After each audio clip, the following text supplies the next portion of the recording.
Chapter 31-34. Number 1 of the Imperial family. Climb the stairs? That brat really did climb the stairs for an hour. To think that we were like idiots waiting outside to watch him climb the stairs. It's only the 9th floor, but he actually took almost an hour. How slow is that? He did it on purpose. He definitely did it on purpose. What the F***ck? After all this fuss, it was really the Clansman Tower that was broken. I knew it, with that brat's character. How could he come out of the 9th floor alive? After he went in, he didn't do anything at all. All he did was climb the stairs. You guys go and try too. I've already passed the tower, so I can't go back. Otherwise, I definitely wouldn't miss this opportunity. Who cares if it's good or bad? I came out of the 9th floor alive. Seeing that Xianxia really came out of the 9th floor of the immortal ancestral dragon pagoda alive, the 5 princes couldn't accept it. Their minds were in a mess, and they couldn't even think properly. They foolishly believed Xianxia's pretentious words. They even turned around and ordered the younger generation of the imperial family, who hadn't passed the immortal ancestral dragon pagoda, to take advantage of this opportunity to challenge the pagoda as well. After all, even if the pagoda was broken, the fact that Xianxia was the only imperial family member to come out of the 9th floor alive was undeniable.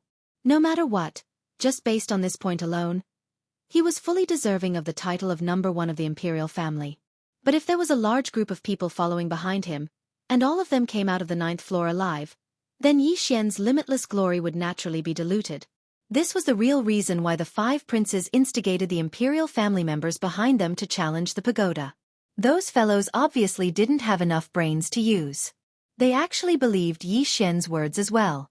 For a moment, it was as if they'd been injected with chicken blood. They put their arms around each other's shoulders and formed a group as they charged towards the immortal ancestral dragon pagoda. Originally, when they were 30 feet away from the tower, a green light would appear and wrap them up and disappear into the tower. However, at this moment, more than 20 people were walking in front of the tower, jumping up and down. They were almost touching the tower, but the expected green light did not appear. After trying for a while, a full minute passed. Xianxia had already descended from the 9th floor. At this moment, he was chatting with Naples, the purplish warbler, Long Shersho, and the others with a smile. However, the green light still hadn't appeared. What's the situation? Why can't I go in? It's over. It's over. This brat is really a scourge. Our immortal ancestral dragon pagoda has been ruined by him. This brat is lying. How could he break the tower by climbing the stairs?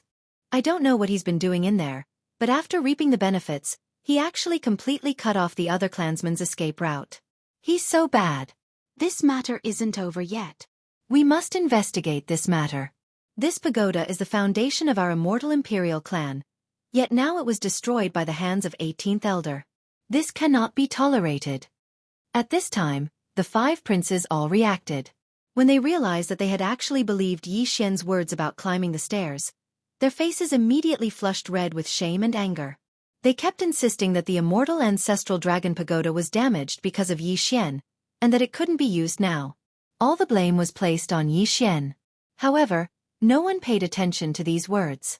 Throughout history, this was the first time in the entire immortal imperial clan that someone had successfully passed through the 9th floor of the immortal ancestral dragon pagoda and walked out alive. Under such circumstances, it was understandable that the immortal ancestral dragon pagoda had some kind of unprecedented change. Although it seemed that the immortal ancestral dragon pagoda couldn't be used now, as long as the pagoda was still here, then everything wasn't a problem. They just needed to understand the situation of the last 3 floors from Xianxia. If there was a problem, then they could think of a way to solve it. Moreover, even if there was a change after successfully passing through the 9th floor, it could only be a good thing, not a bad thing. Therefore, the real higher-ups present didn't pay attention to the 5 princes' ill-intentioned clamor. The dozens of imperial clan elders' divine senses that had been circling around the pagoda also retreated one after another and returned to the elder pavilion. They weren't in a hurry. They just needed to find a time to summon Xianxia to understand the situation later. Even the immortal emperor and imperial preceptor d'At, who were at the peak of the imperial preceptor hall in the distance, had disappeared at some point. Apart from the 5 princes, there were only a few imperial uncles and a few members of the imperial clan present. However, Xianxia didn't intend to pay attention to any of these guys. At this time, he was talking to Long Shursho, Naples, and the purplish warbler. As for Gue Hai Yi Dao and the wretched mosquito butcher, they were standing obediently at the side. Although they didn't say anything, they couldn't suppress the joy on their faces.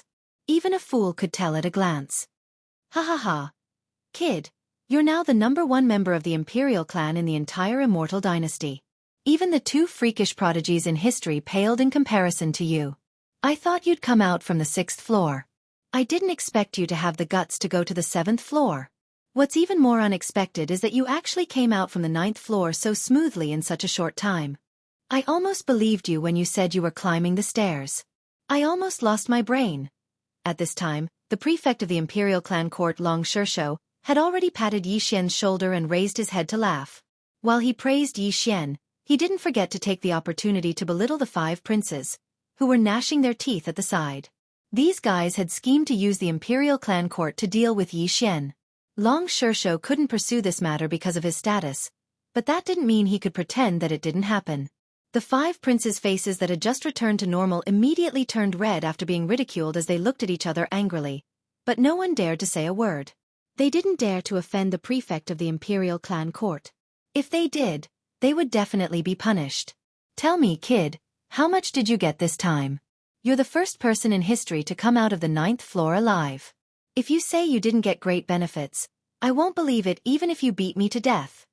Seeing that these guys were angry but didn't dare to say anything, and all of them were behaving quite honestly, Long Shursho was an elder after all. He didn't dwell on the previous matter and turned his attention back to Yi Xian. With a strong sense of curiosity, he directly asked him about his gains. It's nothing much. Apart from the 3 primordial bloodline abilities, I only rose 18 small ranks and 2 large realms. Chapter 31-35. Translator. Nyoibo Studio Editor. Nyoibo Studio Robber, Bandit, Bastard. The 5 princes almost spat out blood when they heard this.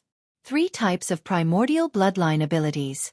Plus, 2 large cultivation realms had been raised. They would have had to work hard for at least 100 years to obtain such benefits. Plus, they would have had to cultivate diligently every day for these 100 years. Even then, they might not have been able to reach such a level. Yet, Prince Xian had obtained such shocking benefits in less than an hour. Yet, he was still acting as if he was extremely reluctant and displeased. Comparing one to another was truly infuriating.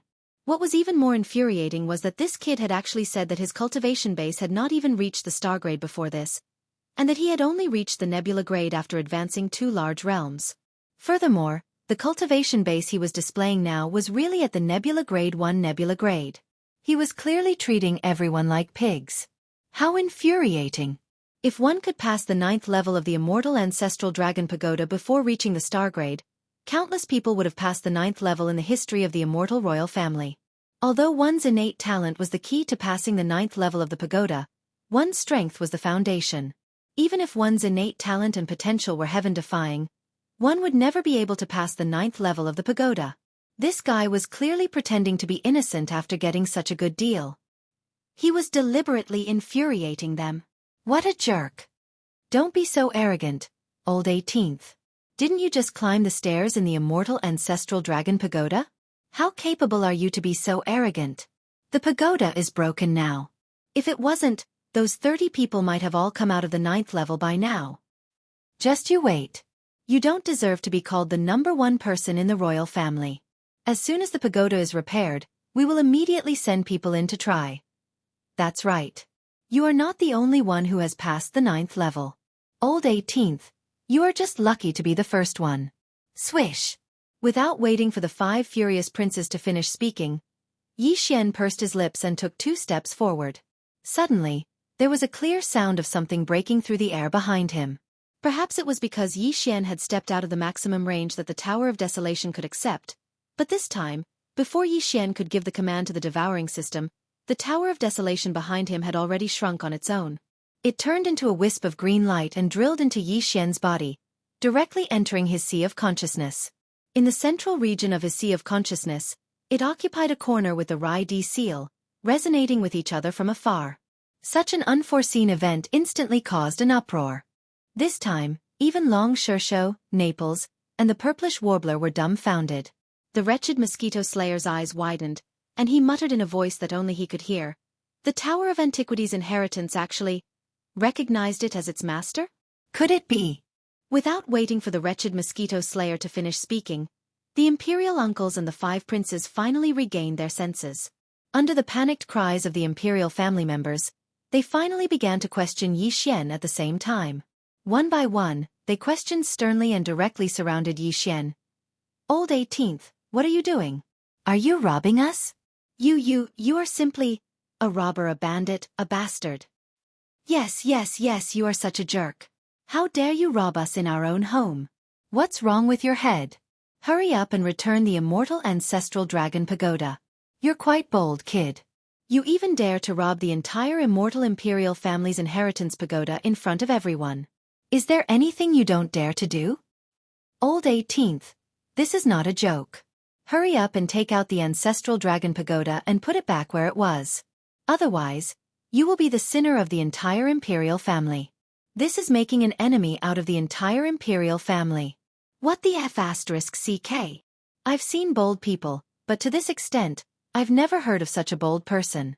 This prince has already said, this kid is simply a source of trouble. Once he entered the pagoda, he directly destroyed it. Although he obediently came out, he still destroyed the pagoda in the end.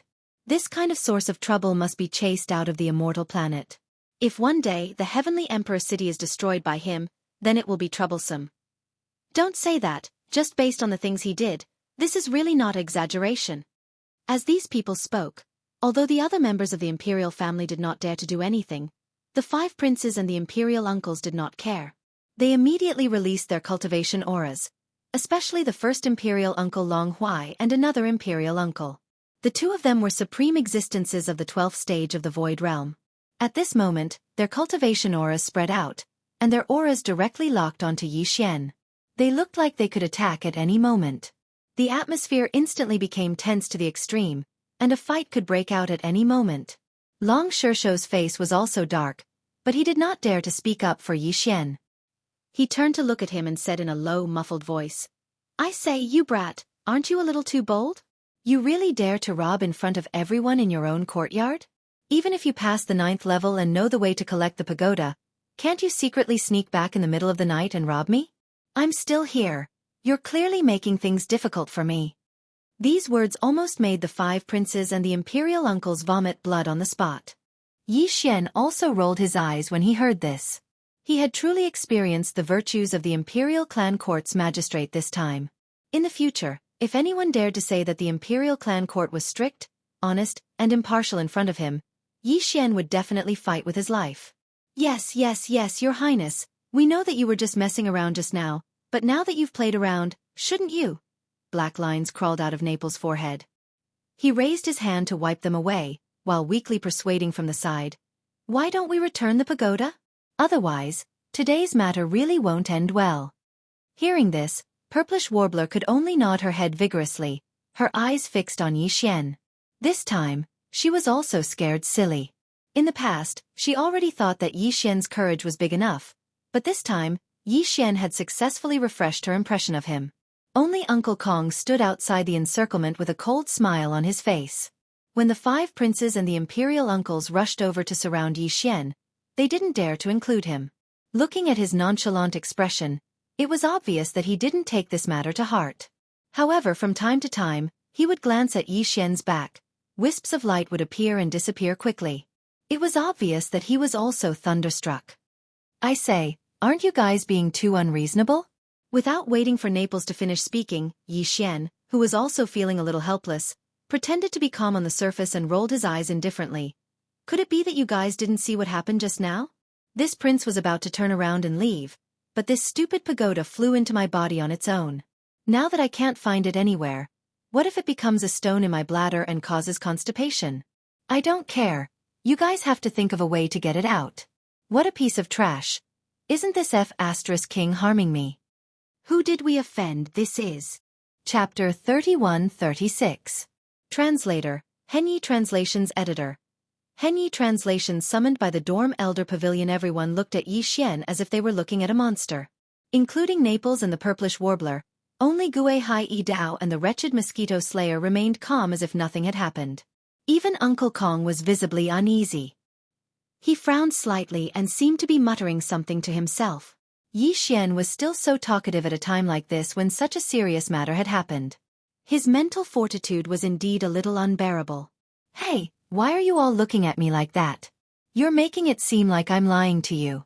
You really can't find it. If you don't believe me, you can search for it yourselves." Yi Xian's sea of consciousness was shielded by spiritual power, so he wasn't afraid of human cultivators searching at all. Therefore, he was completely confident in this matter. It just so happened that they were still present. Letting them search his sea of consciousness would also remove suspicion on him. At least on the surface, it would give him more confidence and an excuse to justify himself. "I've already let you search, but you can't find anything. Who can you blame?"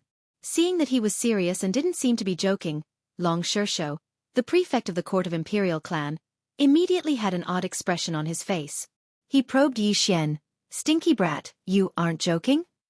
It was a great taboo to allow other people's cultivation power to enter one's body and search wantonly. If they entered one's sea of consciousness and caused a ruckus, it would be a big deal. If he had a crushing advantage in terms of strength, that would be the rhythm of his soul being destroyed in an instant. However, Yi Xian didn't care about this concern at all. He was certain that these guys wouldn't be able to enter his sea of consciousness even if they used all their strength. Since that was the case, he might as well be generous and let them search as much as they wanted. The more people he tested, the better it would be for Yi Xian. There would be plenty to talk about later. Seeing that he was so confident, the 5 princes and the imperial uncles were also very suspicious. However, they couldn't let go of such a good opportunity in front of them. If they really found the immortal ancestral dragon pagoda in Yi Xian's body, his previous words would be pure sophistry. Once this matter was reported to the Dorm Elder Pavilion, even with Prince Xian's current reputation, he would have to suffer a lot. Therefore, as soon as Yi Xian finished speaking, the imperial uncles immediately revealed expressions of interest. The 5 princes were a little self-aware. They knew that with their own cultivation, they were probably inferior to Yi Xian. They probably wouldn't be able to find anything even if they investigated, so they didn't say a word. Long Shishou glanced at the imperial uncles and then glanced at Yi Xian meaningfully. Seeing that he didn't seem to be joking, he could only shake his head helplessly and smile bitterly. "Forget it. You're bold enough to do this, but what else do I not dare to do? But don't worry, I'll tell you this. This is the most dangerous thing. If someone dares to take advantage of this opportunity to make a move on you, I'll kill him on the spot even if I have to give up my position as the magistrate of the Imperial Clan Court." These words were clearly directed at Long Huai and the other 4 imperial uncles. Among the members of the imperial family present, Long Shishou was the strongest in terms of both status and strength in the imperial family. When he said these words in front of everyone, it had a certain degree of deterrence. However, he didn't leave the slightest bit of face for the imperial uncles. The imperial uncles looked at each other. Their faces were frighteningly gloomy, but no one said anything. At this time, it was unwise to go against Long Shishou on this matter. Although I've always been fair and impartial, this matter has already been widely discussed. Just as Long Shishou opened his mouth, Yi Xian rolled his eyes. His face unrestrainedly displayed an expression of disbelief even if this prince was beaten to death. Long Shishou almost choked and glared at him fiercely. Then, he cleared his throat and continued. "But this is no small matter. So, I suggest that I and one of the imperial uncles, I'll call it Long Huai. The 2 of us just need to use our divine senses to search for old 18. After all, this is not a joke. If something goes wrong, I'll be suspicious and kidnap someone to serve in the Imperial Clan Court. That won't be good." The group of imperial uncles looked at each other, and in the end, they all nodded. When it came to cultivation, Long Huai was the strongest among the imperial uncles. Although they were in a competitive relationship, the other imperial uncles still believed in Long Huai when it came to Prince Xian and Old 18. Unless he was stupid, he wouldn't side with Old 18 in this matter. The matter was settled, and none of the members of the imperial family present had any objections. Immediately after, in front of all the members of the royal family, Long Shishou was the first to arrive. He raised his hand and pressed it on Yi Xian's back. His spiritual sense poured in, and after a sweep, he retreated in less than a minute. Then he smiled bitterly. Brat, today's matter is really strange. I can't find anything. There's nothing in your sea of consciousness, let alone in your bladder. It seems that you didn't lie. This matter is probably because of the immortal ancestral dragon pagoda. If we want to find the cause, we can only ask the old monsters in the Elder Pavilion to do it. In fact, his divine senses didn't enter Xianxia's sea of consciousness at all. Everything was due to the psychedelic effect of the spiritual imprint condensed from the level 8 spiritual energy that the Mad Mosquito Emperor left outside Xianxia's sea of consciousness as the last line of defense. It made him mistakenly think that he entered Xianxia's sea of consciousness. Everything he saw was normal. Just this point alone proved that the Mad Mosquito Emperor's strength was absolutely terrifying. Even a supreme existence like Long Shursho, who was at the 12th stage of the Void Realm, was fooled by the spiritual imprint he left behind. Wasn't this enough to prove the problem? Seeing that Long Shursho's attempt was fruitless, the expressions of all the members of the imperial family present changed, and they began to whisper to each other. The way they looked at Xian also became strange. The 5 princes were even more nervous. The imperial uncles looked at each other, and in the end, they were still unwilling. The eldest imperial uncle, Long Huai, gritted his teeth, stepped forward, and cupped his hands toward Long Shursho. Governor, it's not that we don't believe you, but this matter is of great importance. All right, there's no need to say more nice things. If you want to try, quickly. Long Shursho waved his hand and rudely interrupted Long Huai's words. The latter snorted coldly and also raised his hand to touch Xian's back, and immediately poured his divine senses into it.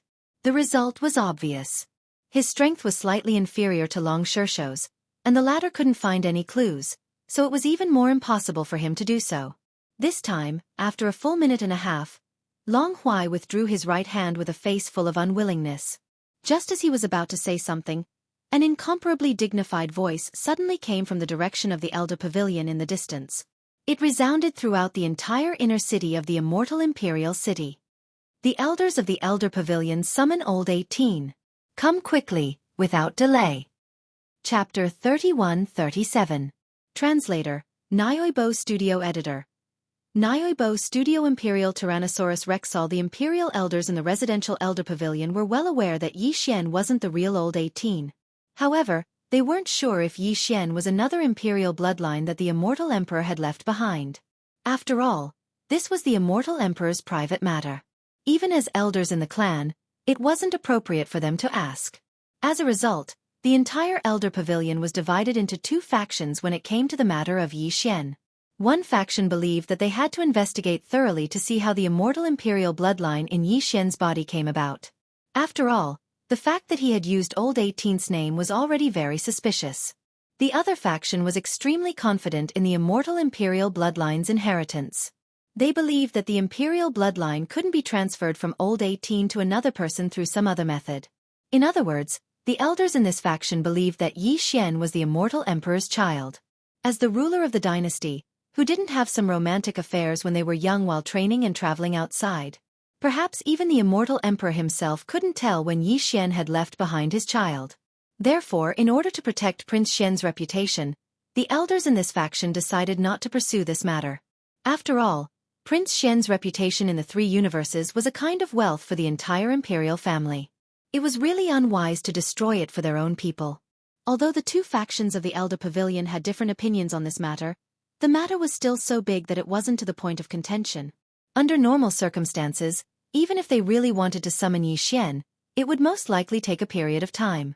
However, after he became the first clansman in the entire imperial family's history to clear the immortal ancestral dragon pagoda and walk out alive, the entire residential Elder Pavilion was shaken.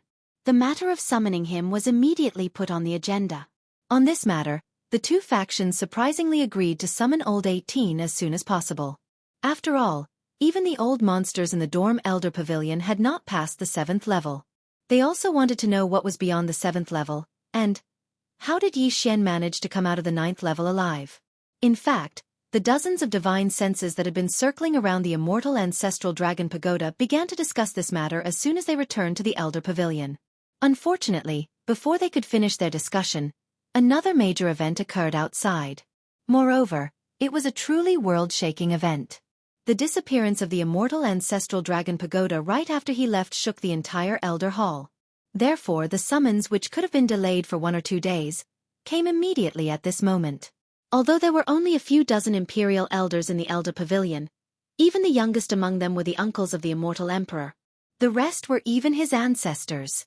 Moreover, in the immortal imperial family, it did not mean that one could enter the Elder Pavilion as long as one's seniority was high enough.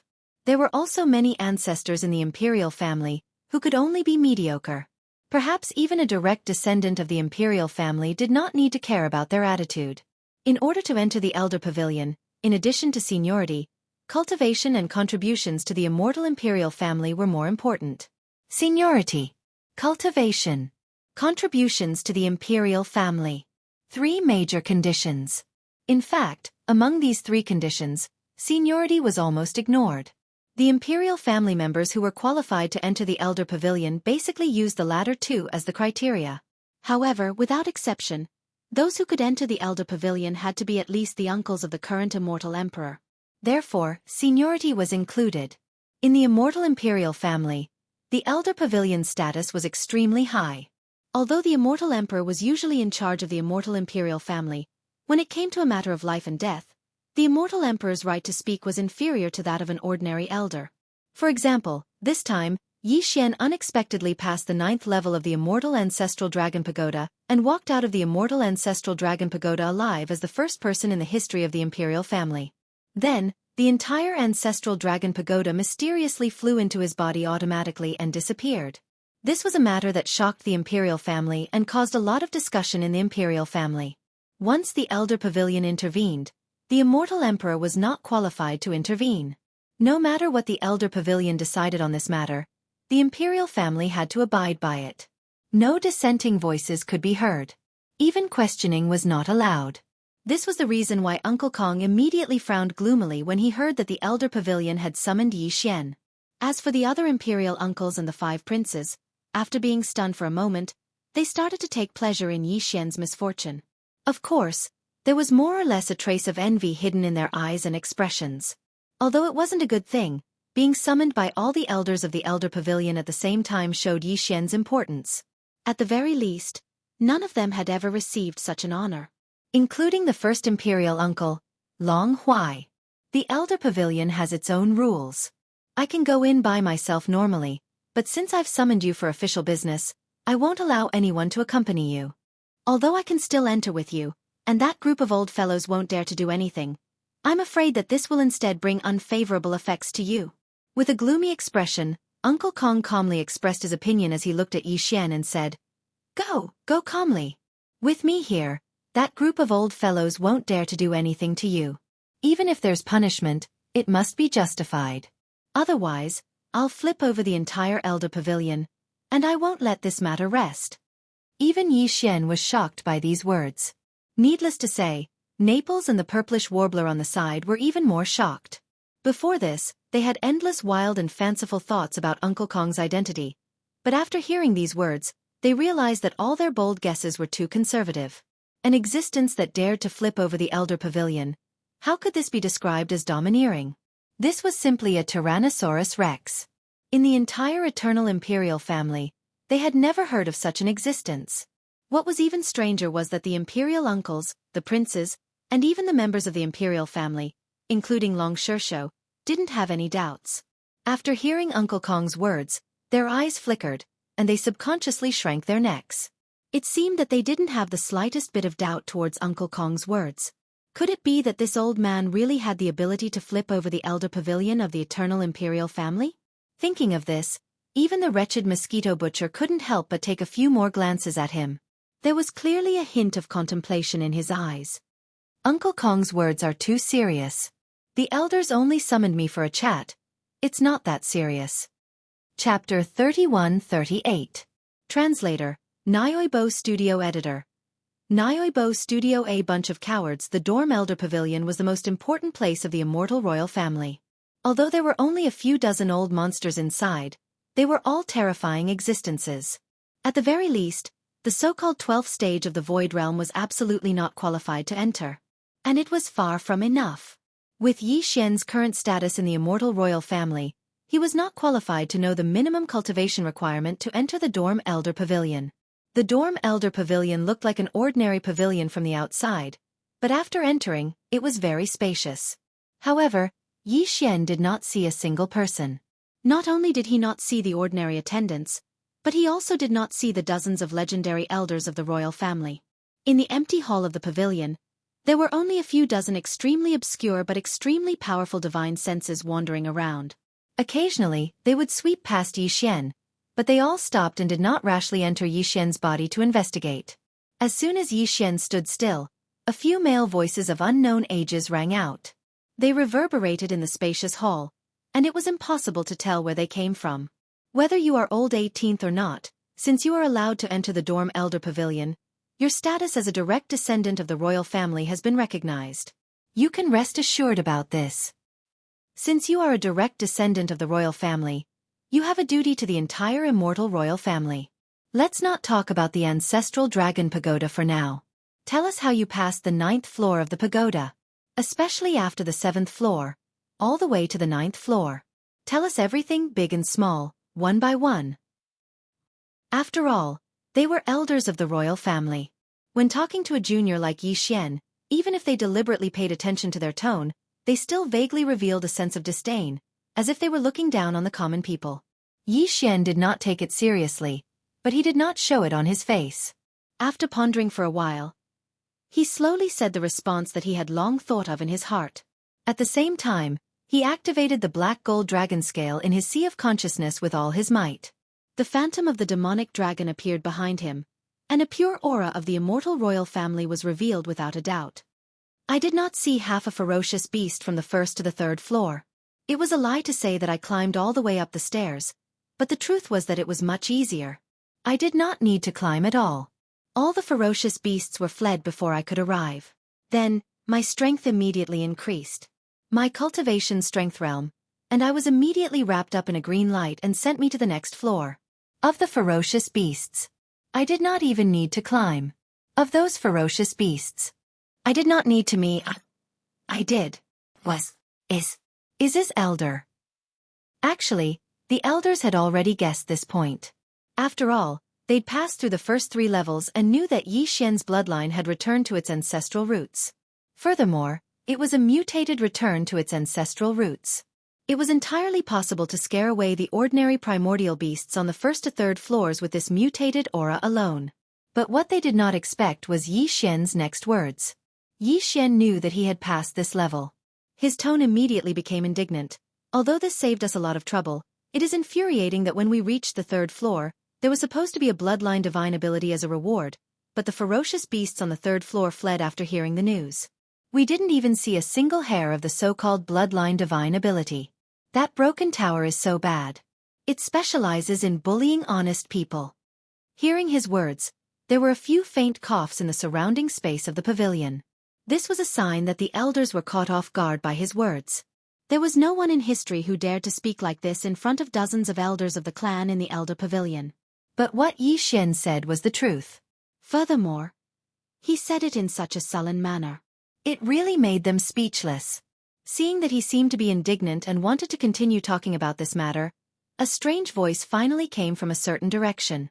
Ahem, let's stop talking about the first 3 floors. We don't know the specific details. That's the ancestral dragon pagoda's business. Let's talk about the 4th to 6th floors. There is finally land on the 4th to 6th floors. The ferocious beasts on the 3rd floor have their feet firmly planted on the ground. At least they have some backbone. However, there is still a coward on the 4th floor who is strong on the outside but weak on the inside. When the demonic dragon phantom behind me roared, it ran away with its tail between its legs and whimpered.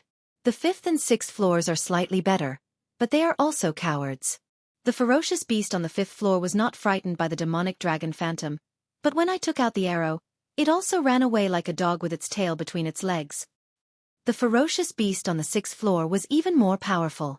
It was only when I condensed the arrow that it ran away.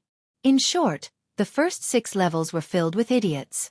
They were all good-for-nothings. I didn't even use my full strength, but they were all scared away. That's fine. The key is that the 6th level originally had a bloodline ability as a reward, but after they were scared away, it was ruined. Don't you think that's infuriating? I'm so pissed off. This time, Yi Xian's words were half true and half false. However, with his current Nebula Rank 1 cultivation, he could easily achieve this if he used the Fallen Sky Bow at full strength. Therefore, he was full of confidence. He opened his mouth without the slightest bit of pressure. When he spoke up to hear, the surroundings were deathly silent since a long time ago. Even the numerous divine senses that swept through the surroundings seemed to have frozen, and they revealed a stiff feeling. It was obvious that the dozens of elders who had yet to show themselves were all stunned by Yi Xian's words. All the primordial beasts and beings on the first 6 levels were called good-for-nothings by him. If that was the case, then what were the rest of them, who'd only made it through the 6th level and didn't dare to make it to the 7th? Although these words were infuriating, they could not find any fault with them. When Yi Xian passed the first 6 floors, he did not stop at all. It was almost like he was climbing a flight of stairs. It was obvious that he had not experienced any battles. Wasn't it just as he said? He had scared away those cowards? Bow. What kind of bow is that? How could it be so powerful? Just the arrow alone can scare away the primordial beings on the 6th floor? After a moment of silence, one of the elders finally spoke up and asked the key question. Yi Xian originally didn't plan to hide this point. He had to reveal some sort of powerful foundation that didn't belong to an existence at his level. Compared to exposing the headless infant corpse and the Thunder Origin Pearl, he would rather expose the heaven-falling bow. Anyway, the Weeping Soul Bloodhorn was already exposed. Adding the Fallen Sky Bow was not a big deal. At the very least, this was not his true trump card. Actually, it's not a treasure bow, but a kind of divine ability. I accidentally inherited it when I was wandering in the demon domain. That's it. It's a bit powerful, but it's just that it takes a layer of skin off after each use. Chapter 31-39. Translator. Endless Fantasy Translation Editor. Endless Fantasy Translation. What a hoodlum. As soon as the Fallen Sky Bow appeared, exclamations came from all around. What? A Desolate Era ability? And to be able to display such power as a Nebula Realm cultivator. Could it be a Supreme Desolate Era bloodline ability? It's even stronger than the Bloodhorn he used to kill Long Kuei. It's at least a Desolate Era bloodline inheritance. What did this kid go through? Did he rob a Desolate Era inheritance secret realm? Such power is enough to scare away the Desolate Era beasts on the 6th floor. This is really... ha ha ha. Interesting. I'm afraid this kid is the only one in the history of the Imperials who can pass through the 6th floor like this. What I'm most concerned about is where this ability came from. Is there a Desolate Era inheritance secret realm in the Demon Dweller Galaxy? As the shocked voices came out, Yi Xian sneered inwardly. He spread his hands and said innocently, the Bloodhorn and the Fallen Sky Bow were both obtained from the Demon Dweller Galaxy's sacred ground, the Demon Dweller Galaxy's forbidden ground. When I was in the Demon Dweller Galaxy, I participated in the Black Mosquito Tribe's new Holy Sun selection. I entered with 9 other people and obtained some good fortune. These 2 abilities are what I obtained. The Bloodhorn seems to have come from a giant blood ape with a single horn, and the Fallen Sky Bow seems to have been passed down by some ugly ghost called the Desolate Ancient Xianxia. The Demon Dweller Galaxy's environment is very similar to the 4th to 6th floors. At least the aura is the same. It's simple and ancient. The corpses of the Desolate Era creatures I saw in the tower were all there. Oh right. When I was on the 9th floor, I saw a giant heaven's eye in the Desolate Era. When I came out of the Demon Dweller Galaxy's forbidden ground, one of the giant corpses seemed to have come back to life. Anyway, the scene was like a heavenly tribulation. There was also a heaven's eye that appeared. It blasted countless black lightning bolts and killed a large number of ferocious beasts. Even the Desolate Era beast that came back to life was killed. Hearing these secrets, gasps could be clearly heard coming from the surrounding space in the distance. After a long silence, some sighs could be heard again. The Demon Dweller Galaxy's Desolate Era cage. Even that person. His eye of the heavenly Tao can be seen in its full power. It seems that the legend about the Demon Dweller. The Demon Dweller Galaxy is indeed. Sigh, this kid's luck is shocking. As a human, he can actually enter the forbidden land of the demon dwellers. This matter is really troublesome. If it wasn't for his realm, there wouldn't be any other explanation for this. This old man simply can't believe it. What? You brat, how did you manage to fool the devil dwellers for such a long time? Yi Xian was, Yi Xian? Xian Yi Xian Yi Xian. At this moment, the surrounding spiritual senses clearly tensed up as they faintly locked onto Yi Xian's aura once again. It was obvious that if he couldn't give a satisfactory answer, he would be suspected of being a spy for the devil cultivators. Yi Xian cursed in his heart, but his face didn't reveal the slightest bit of it. He indifferently took out a demon cultivator's brain core and secretly gave the devouring system an order to extract the energy from the magic core. Then, he held the demon cultivator's brain core in his hand and displayed it in front of everyone. Hey, this is the demon core, also known as the spirit source core. After all the demon dwellers are killed and their brains are cut open, you will find it inside. I accidentally killed a few demon dweller scouts in the graveyard galaxy and cut open their brains to get this thing. I also found that there seemed to be energy inside, so I wondered if I could absorb it like the star source core. After some fiddling, I finally succeeded. I didn't expect that after absorbing those few, something the size of a sesame seed would grow in my brain. It seemed to be quite useful, so I hunted there for a while. After I finished absorbing all of them, I found that I inexplicably had the demon dweller's spirit source core. This is a good thing. In the demon dweller galaxy, won't there be as many of these demon cores as you want? So I sneaked into the demon dweller's scout fortress and climbed up step by step. Later, I found an opportunity to kill the leader of the scout fortress, Wuxia. At that time, I harvested a lot of demon cores. I still have a lot in my hands. As he spoke, the spirit source core in the demon core had been completely extracted. Yi Xian absorbed it on the spot, then flipped his hand and grabbed another handful to show in front of everyone. At this point, there was no need to say anything more. Not to mention Yi Xian's demonstration on the spot, the old monsters hiding in the dark all saw it clearly. Even without this, just by seeing him take the demon core like candy and carry a bunch of them on his body, even a fool would know that he was definitely not a demon core. The surroundings once again fell into a deathly silence. This time, it was likely that the group of old monsters had been struck by lightning again. The truth behind Prince Shen's infiltration of the demon core and his impressive battle record had always been a huge mystery. Now that the mystery was solved in front of them, they didn't expect it to be so simple. The old monsters all had a feeling of not knowing whether to laugh or cry. With this feeling, sighs of speechlessness could be heard from all around. Soon after, an old monster spoke again. All right, we figured out those things. Now, let's talk about the main point. What are the scenes on the 7th to 9th levels of the Ancestral Dragon Pagoda? Since the Heavenly Dao Giant Eye on the 9th level has appeared, with your strength, how did you pass it? Also, where did the Ancestral Dragon Pagoda go? Don't say that it has nothing to do with you. This matter can't be hidden from us. It would have been better if you didn't mention this.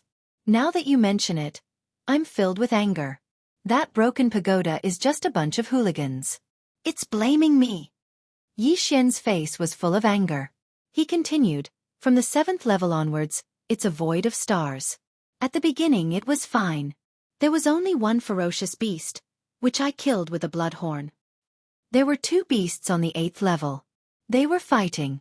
I tricked one of them, and with the heaven-falling bow's sneak attack, I killed the other one. The 3rd level was troublesome. Countless ferocious beasts filled the starry sky as far as the eye could see. There were also some existences with extremely powerful auras. It was like a group of bosses bringing their underlings to fight. After passing this level with great difficulty, someone actually spoke in my head. It said something about passing the 9th level and meeting the requirements of the desolate ancient inheritance pagoda. Should I accept it immediately? Although I didn't understand what was going on, I basically understood. That desolate ancient inheritance pagoda should be the immortal ancestral dragon pagoda with a different name. But the problem was that I didn't dare to accept it. If I did, wouldn't you guys fight me to the death? I didn't expect that when I finally came out and was ready to leave, the voice in my head suddenly said something about successfully recognizing me as its master. Then that stupid brain flew into my body with a whoosh. I couldn't find it for a long time. I don't know if it hid in my bladder. It would be troublesome if it turned into a stone. Chapter 3140. Translator, Nyoibo Studio Editor. Nyoibo Studio opportunistic person. Yi Xian's words caused the huge Dorm Elder Pavilion to fall into a dead silence once again. The immortal ancestral dragon pagoda was just a name to outsiders. However, in the immortal royal family's secret archives, this pagoda was known as the Pagoda of the Ancients. Only the immortal royal family of each generation, and the elders of the Dorm Elder Pavilion had the right to read the secret archives. Therefore, since Xian could say the words, Pagoda of the Ancients, it was enough to prove that what he said was true. Furthermore, the elders had all secretly witnessed the situation at that time. Xian was indeed about to leave, but before he could take more than 2 steps, the pagoda automatically flew over and entered his body. If Xian had secretly used his consciousness or spiritual power to control the pagoda, this matter definitely could not have been hidden from the elders of the royal family present. It should be known that the 12th level, the Void Realm, was like an ant in front of them. Xian, an existence that was even less than an ant, really did not have the right to play such a small trick in front of them. This was where Xian's shrewdness lay. From beginning to end, everything he said was a mixture of truth and falsehood. However, this group of elders had never been to the 7th level, and Xian avoided certain key points. He used insignificant facts that these elders were certain of without a doubt to skirt the boundaries and cover up the truth that they had no way of knowing. In this way, everything that Xian said was really flawless. There was not the slightest flaw to be found. However, the elders were still unwilling to accept this. They believed that the pagoda of the ancients had indeed voluntarily accepted Xian as its master and entered his body. However, they suspected that he had other opportunities and gains in the pagoda. At the very least, Xian did not clearly explain how he had successfully passed through the 9th level. As the 9th level was the final level of the pagoda of the ancients, if there was any great opportunity in the pagoda that they had yet to discover, it was most likely to exist on the 9th level. Thus, after another period of silence, one of the elders finally spoke up. The 7th floor. With the power of that bloody horn of yours, it's not impossible for you to sneak past it. As for the 8th level, according to what you said, there's nothing wrong with it. It's barely plausible. It was only because he had never been to the 7th and 8th levels that he could say such words. The terror of the 7th and 8th levels had been deliberately downplayed by Xian. Otherwise, if they had really experienced it, they definitely wouldn't say such words. Without waiting for Xian to reply, the elder continued. But what about the 9th floor? According to what you said, the 9th floor is still the primordial starry sky.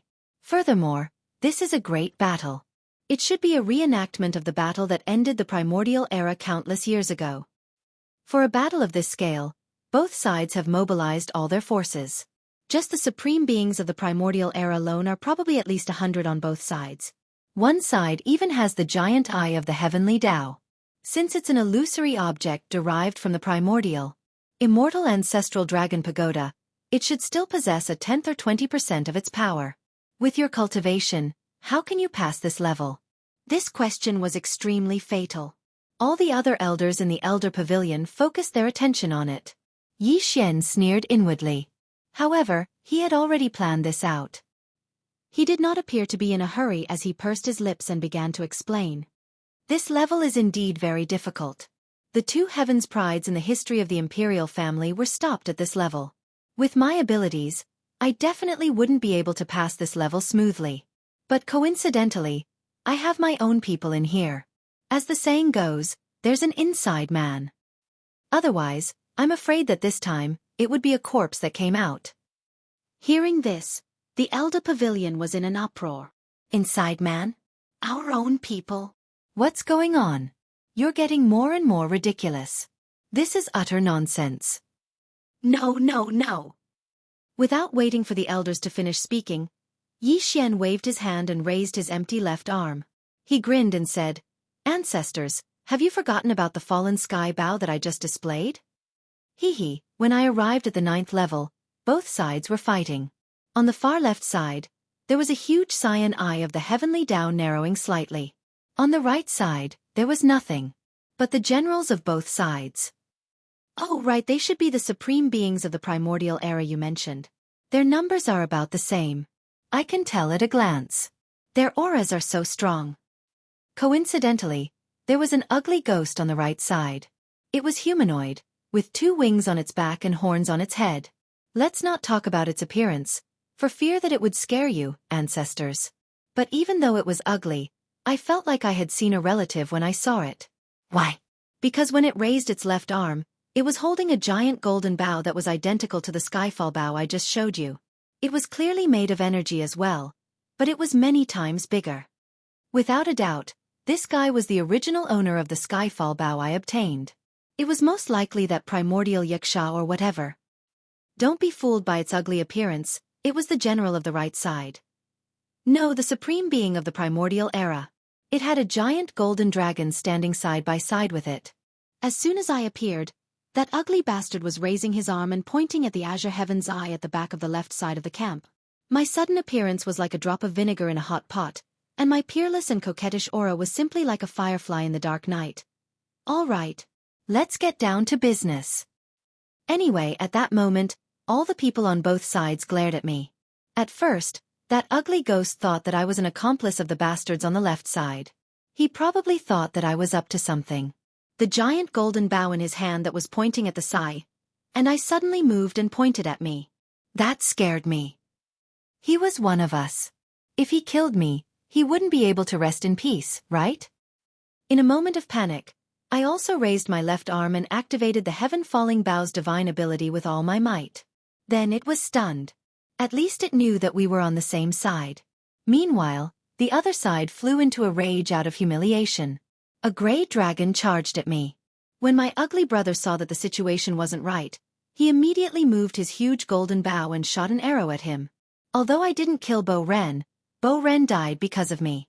This battle achievement is naturally on my head. You know that no matter which level you are on, as long as you kill a big one, you will pass.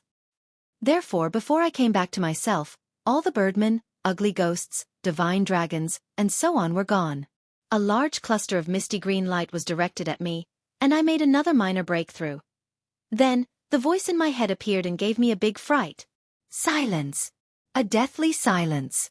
After hearing Yi Xian's words, the dozens of royal elders in the elder pavilion all understood what had happened. After all this time, this brat had been so lucky all the way here. Especially the last level, he had simply cheated the desolate ancient Xianxia to help him pass through smoothly. And he had the nerve to say that he didn't kill Boren, but Boren died because of him. This sentence was usually followed by words of regret and regret. Okay? Chapter 3141. Distribution. After a long time, voices came from the main hall of the Dorm Elder Pavilion again, but they all had a strange meaning. That tower is really gone? Don't play any tricks, kid. This tower means a lot to the royal family. We can't let you take it away. That's right. Even if you pass the test to take the tower, this is not allowed. The Immortal Tower of Inheritance is the foundation of the entire immortal royal family. When we entered the tower to train, we all received 1 or 2 ancient bloodline inheritances. It's because of this tower that our immortal royal family has produced so many talents. Hand over the tower, and we'll forget everything that happened before. Be a good 18th. As long as you don't have any disloyalty, the immortal royal family will guarantee you a lifetime of glory. They finally laid all their cards on the table. Yi Xian sneered inwardly. These old guys were really shameless. They just called it the Ancient Tower of Inheritance, and now they're calling it the Immortal Ancestral Dragon Tower. They clearly know that this tower has nothing to do with the immortal royal family, and even Yi Xian knows about this, but they still have the nerve to say such things. This bunch of old fogies, the speed at which they turned hostile was comparable to Hong Do and Lai Feng. I wonder if their facial muscles and nerves have been damaged. Oh right. Speaking of which, it seems that Hong Do Lai Feng hasn't been dealt with yet. Although Yi Xian wasn't a vengeful person, Yi Xian wasn't magnanimous enough to let go of someone who offended him in front of his face. When he had the chance, he would definitely deal with that guy. After a short pause, his thoughts quickly returned. He frowned and spread his hands. With a helpless expression he said, "In any case, I can't find where it is. After all, it's a primordial treasure. Maybe it has some ability to avoid detection. Do you think I want to take something like this? I'm not afraid of thieves stealing, but I'm afraid of thieves thinking about it. It's not like it's a bloodline inheritance. Others can't take it away, but I'm still worried about it." Although what he said was reasonable, he was not very particular about it. Without saying a word, he had described the group of imperial elders as thieves. There were clearly some cold snorts coming from all around. Finally, some of the old fellows could not hold it in anymore and were already angry. "Brat, you better know your place. Otherwise, this won't be over." "That's right. If you don't hand over the ancestral dragon pagoda, You will be a sinner of the imperial family. Although you won't be executed, you will still be punished. In this old man's opinion, he should be banished to the Death Star field. If he is not summoned, he will never be allowed to return. Humph. So what if you're famous in the three great cosmoses and famous in the Myriad Net Federation? The Death Star field doesn't even have heaven and earth spirit energy. If you go there, you won't even be able to travel at night. The more glorious it is, the more bitter your heart will be. I advise you to think twice. Don't make a mistake. Alright, since the soft approach didn't work, here comes the hard approach. At this moment, the anger in Yi Xian's heart was aroused. These old fellows were truly too shameless. However, he wasn't afraid. If they really dared to make a move, the headless infant corpse wouldn't just stand by and watch. Moreover, he still had a few Thunder Origin pearls. So what if these old fogies were all old monsters whose cultivation had far surpassed the Void Realm? Even if a single Thunder Origin bead couldn't kill one, it wouldn't be a problem for it to severely injure one. At that time, Yi Xian would only need to throw out 4 or 5 of them. After injuring a few, these old fellows might not dare to be so unyielding. Who knew how many of these seemingly unremarkable little sweets Yi Xian had in his hands? What if he casually grabbed a bunch of them? Wouldn't the entire imperial family's elder pavilion of the immortal imperial family be seriously injured? That would truly be piercing the heavens. It wouldn't be Yi Xian piercing the heavens, but them. As the foundation of the imperial family, once the elder pavilion lost its deterrent power, there would definitely be a major change. When that time came, the consequences would be truly terrifying. These old fogies definitely wouldn't dare to gamble. In short, if they really fell out, Yi Xian wasn't afraid at all. If worse came to worst, he'd just kill his way out of the immortal imperial city and leave on his own, free and unfettered. This nuisance of Prince Xian's title was obtained at a cheap price anyway. It was fine if he didn't want it. There was nothing to feel bad about. Thinking of this, Yi Xian's tone suddenly became cold. Since you don't believe anything I say, then fine, you can search yourselves. In any case, you've already searched twice. Humph, you immortal imperial family should be familiar with this kind of thing. These words weren't polite at all, clearly expressing his strong dissatisfaction. No one was willing to have their body searched wantonly by someone else's divine sense. Previously, if he hadn't seen that Long Shusho had good intentions and wanted to help Yi Xian get out of the situation, Yi Xian probably wouldn't have agreed so easily. But now, although he'd taken the initiative to suggest this, Yi Xian's dissatisfaction was far greater than before. The group of imperial elders fell silent for a few moments. Then, a divine sense extended towards Yi Xian's body. Although there were dozens of elders present, this matter only needed one person to do it. There was no such thing as infighting and scheming in the Elder Pavilion. As this divine sense entered Yi Xian's body and began to search, after a fruitless sweep, it extended towards his sea of consciousness. At this moment, Yi Xian's heartstrings tightened. Yi Xian wasn't sure if the spiritual imprint condensed from the 8th level of the Mad Mosquito Emperor could block the divine sense of an imperial elder. No matter how strong the Mad Mosquito Emperor was, he'd only left behind a spiritual imprint, not his actual body. Sure enough, as the opponent's divine sense approached Yi Xian's sea of consciousness, the edge of Yi Xian's sea of consciousness burned. The spiritual imprint left behind by the Mad Mosquito Emperor seemed to be facing a great enemy. It looked like it couldn't resist. Just as Yi Xian was feeling nervous, the left side of his chest suddenly burned. Then, the divine sense that was approaching the edge of Yi Xian's sea of consciousness quickly retreated like a frightened rabbit. In the blink of an eye, it left Yi Xian's body. Somewhere in the Elder Pavilion, there was a faint groan. The headless infant corpse had made its move. Although it had only revealed its aura for a brief moment, it had still injured the elder slightly. The pagoda is indeed in this kid's body. However, it seems to be extremely resistant to my probing divine sense. It even briefly displayed its power as a warning. At this time, the elder who'd suffered a small loss spoke up. This kid doesn't have the ability to control all of this. It looks like the pagoda entering his body has nothing to do with him, but the pagoda is too important. We can't just leave it lying around. Send him to the Death Star field. There's nothing more to say. Seconded. Seconded. Following another elder's suggestion, all the other elders actually seconded it. This made Yi Xian very surprised. This bunch of old guys knew that the pagoda was in his body, yet they still dared to ask him to leave the immortal star? Chapter 3142. Translator, Nyoibo Studio Editor, Nyoibo Studio Translator, Nyoibo Studio Editor, Nyoibo Studio. Clearly, the elder in charge of investigating had mistaken the aura of the headless infant corpse for the aura of the desolate ancient inheritance tower. This was normal. The headless infant corpse was a supreme existence from the desolate ancient era. Its aura was very similar to the desolate ancient inheritance tower. It was common knowledge that Yi Xian had the desolate ancient inheritance tower in his body, but no one knew about the existence of the headless infant corpse. Therefore, it was only natural that this elder would think that this wisp of aura was the desolate ancient inheritance tower. Since the investigation had failed and they had even tested the attitude of the desolate ancient inheritance tower, there was no point in keeping Yi Xian. Although the elders present had powerful cultivations, they knew that they could not forcefully influence the will of the desolate ancient inheritance tower. Therefore, Yi Xian quickly left the elder residence. From beginning to end, he did not even see the face of a single elder of the royal family. This made him very unhappy. Although these old fellows spoke nicely, they clearly did not recognize the royal bloodline in his body. Otherwise, they would not have not shown their faces. Of course, Yi Xian was in the wrong. He was a fake, so there was no reason to expect them to treat him well. Thinking of this, Yi Xian's heart calmed down, and his mind quickly focused on the so-called Death Star region. After all, that star region had already become his place of exile, and before long, he would leave the undying star and head to this place. In the distance, the 5 princes and the royal uncles all left behind a royal informant, quietly waiting for the result of Yi Xian entering the old pavilion.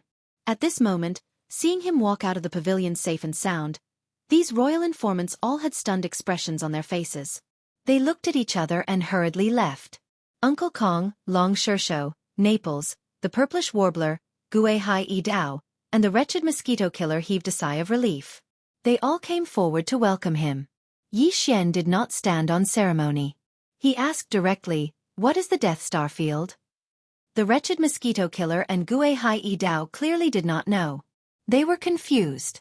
Like Yi Xian, they turned to look at the others. However, when Uncle Kong, Long Shirshou, Naples, and Shen Yuanziying heard the words Death Star region, they were slightly startled and their expressions immediately changed. Long Shirshou frowned and said in a muffled voice, "Why are you suddenly asking this for no reason?" Naples and the purplish warbler exchanged off and Gue Hai Yi Dao shun, Naples and the purplish warbler. Uncle Kong was furious. Those old bastards dads actually dared dads of the Dars. How dare those bunch dards did studio. Studio Shirshou Studio. Is Xianxia studio of studio of. After he finished speaking, a vast and boundless cultivation aura gushed out from his body.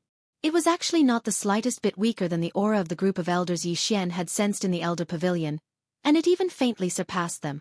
Following the sudden appearance of this cultivation aura, Uncle Kong was about to fly into the sky in anger, but was stopped by Yi Xian with a wry smile. "Uncle Kong, you can't be afraid of this matter. The entire ancestral dragon pagoda has been taken away, and you're only sending it to the Death Star region. This is already very generous of you. You should first tell me where that place is. Since I'm going there anyway, I can make some preparations to avoid dying there." Hearing these words of consolation, Uncle Kong presumably understood that Yi Xian was indeed in the wrong. He sighed, and the aura gushing out of his body instantly dispersed.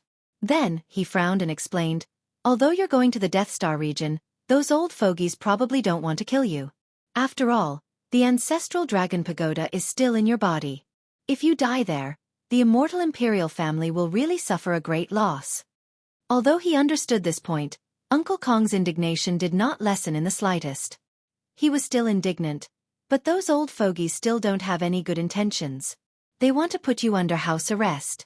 The Death Star region is located in the central region of the Third Universe. It's a star region between the immortal imperial court of the Science and Technology faction and the 10 extreme celestial palace of the Cultivation faction. Moreover, that star region is not the graveyard star region. There are no wormholes that lead to other universes, so after entering the Death Star region, you won't be able to leave the Third Universe even if you want to. You can only be put under house arrest and remain in that star region, which is like a black hole and lacks even the spiritual energy of heaven and earth, wasting your time. Also, I have to remind you that although that star region is like other star regions and has countless stars, since it's called the Death Star region, you should be able to guess that all the stars in that star region are real dead stars. Even if you cut open a huge star body, I'm afraid you won't be able to find a single star core origin. In that case, if they restrict you from leaving the Death Star region without an edict, then you won't even have the resources for your daily cultivation. Even if you can gather some before entering the Death Star region, you'll run out of resources after a long time. Who knows how long those old fogies are going to put you under house arrest? If it's thousands of years, no matter how many cultivation resources you bring in, I'm afraid they'll all be used up. At that time, your cultivation will stagnate, and no matter how talented you are, it'll be the same as being crippled by them. And they only need to wait until the time is right. When they see that you've become a cripple, they probably won't even care about the immortal ancestral dragon pagoda that took the initiative to recognize you as its master. At that time, they'll drag you out and draw the immortal ancestral dragon pagoda out of your body. Then, they'll do whatever they want with you. It doesn't matter whether they kill you or release you, you're just a cripple anyway. At this point, the indignation on Uncle Kong's face disappeared and was replaced by sadness and even loneliness.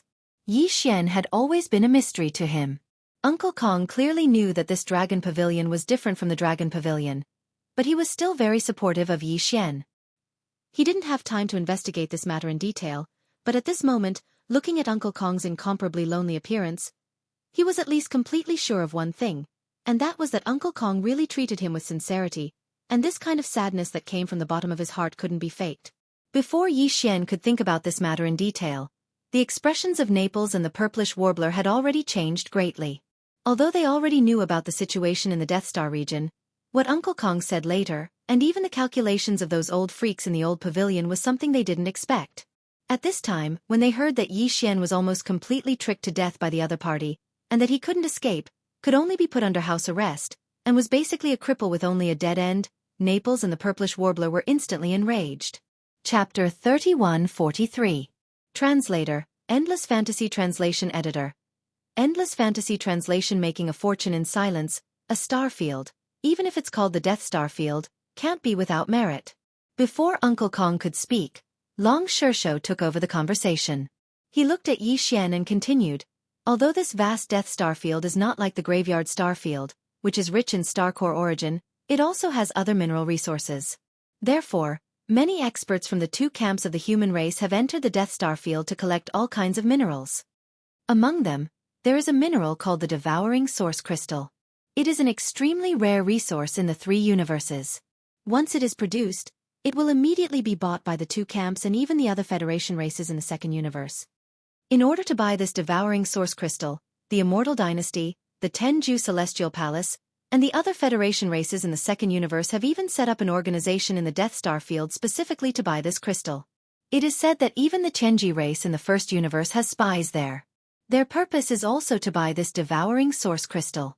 However, this resource is a hot commodity in the three universes, so it basically won't fall into the hands of individual experts.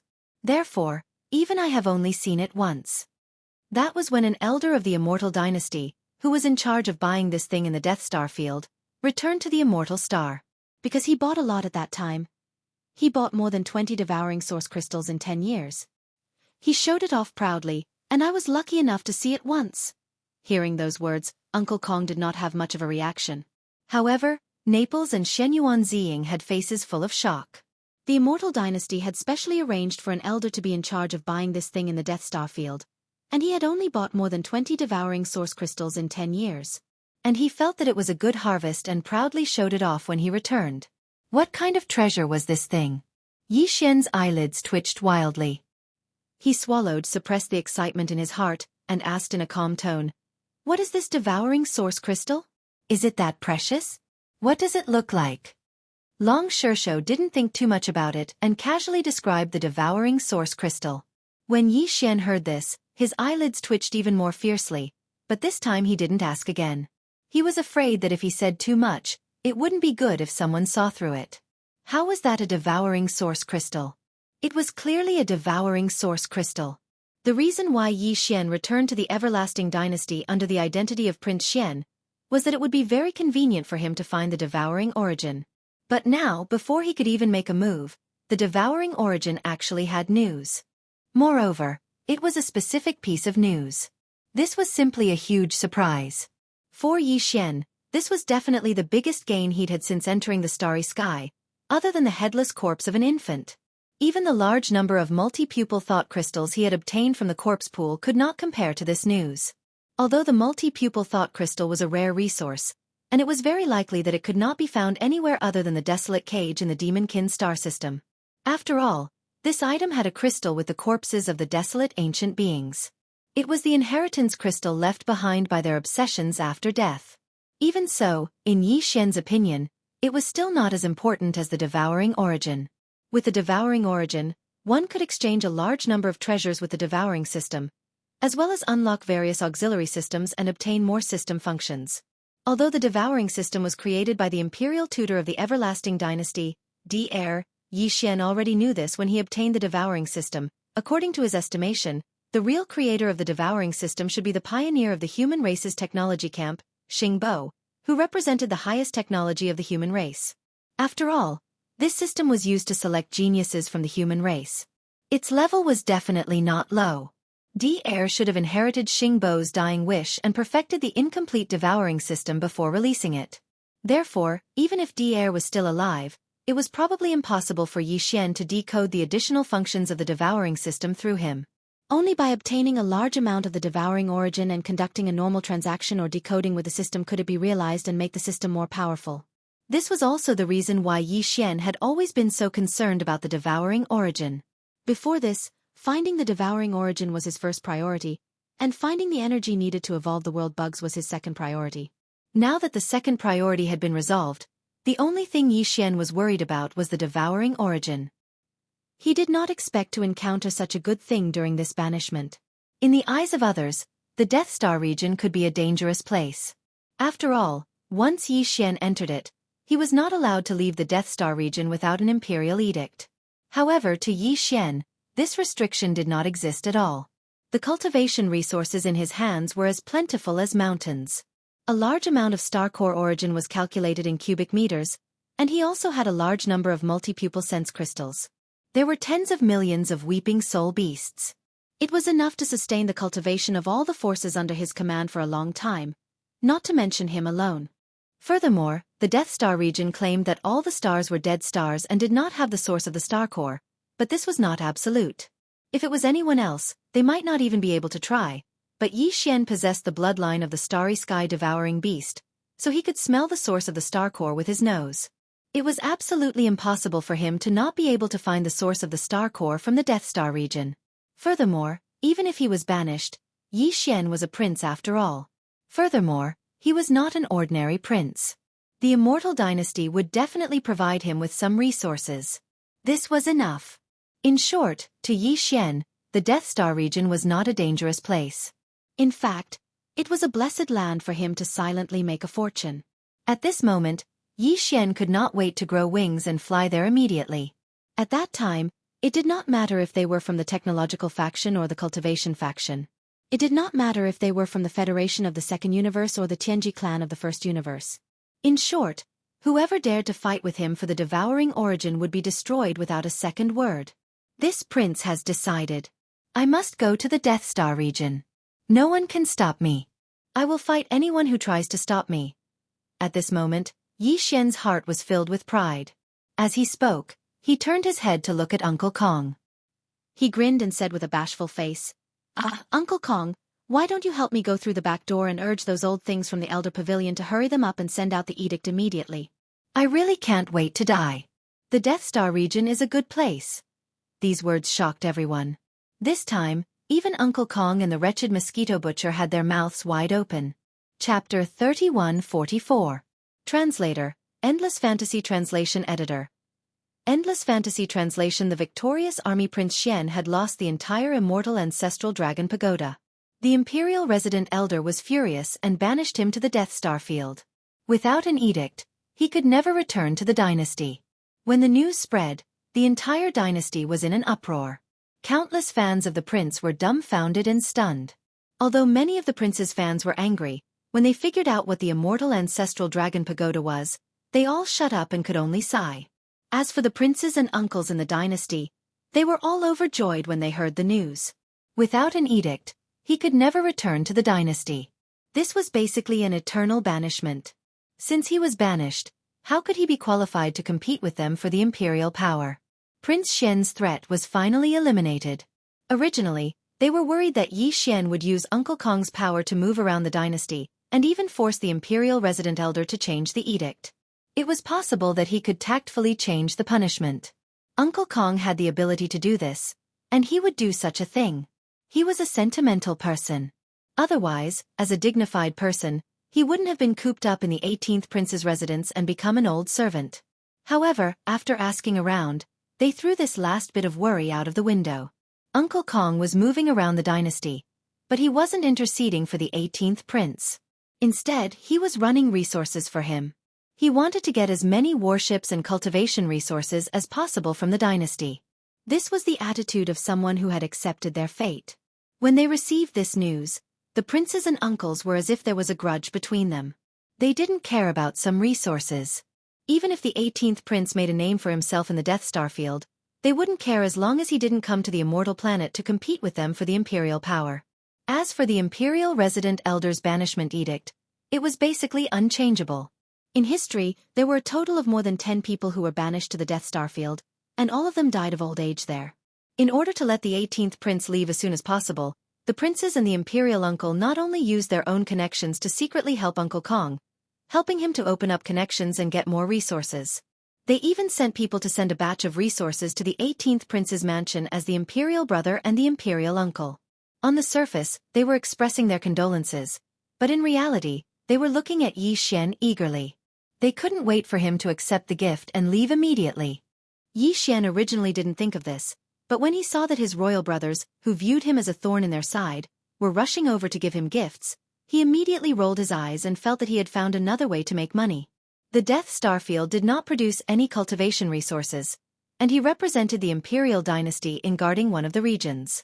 Although he would be accompanied by the imperial dynasty's fleet, and there would be supply ships transporting resources every year, it was just enough for daily consumption, and there would not be more.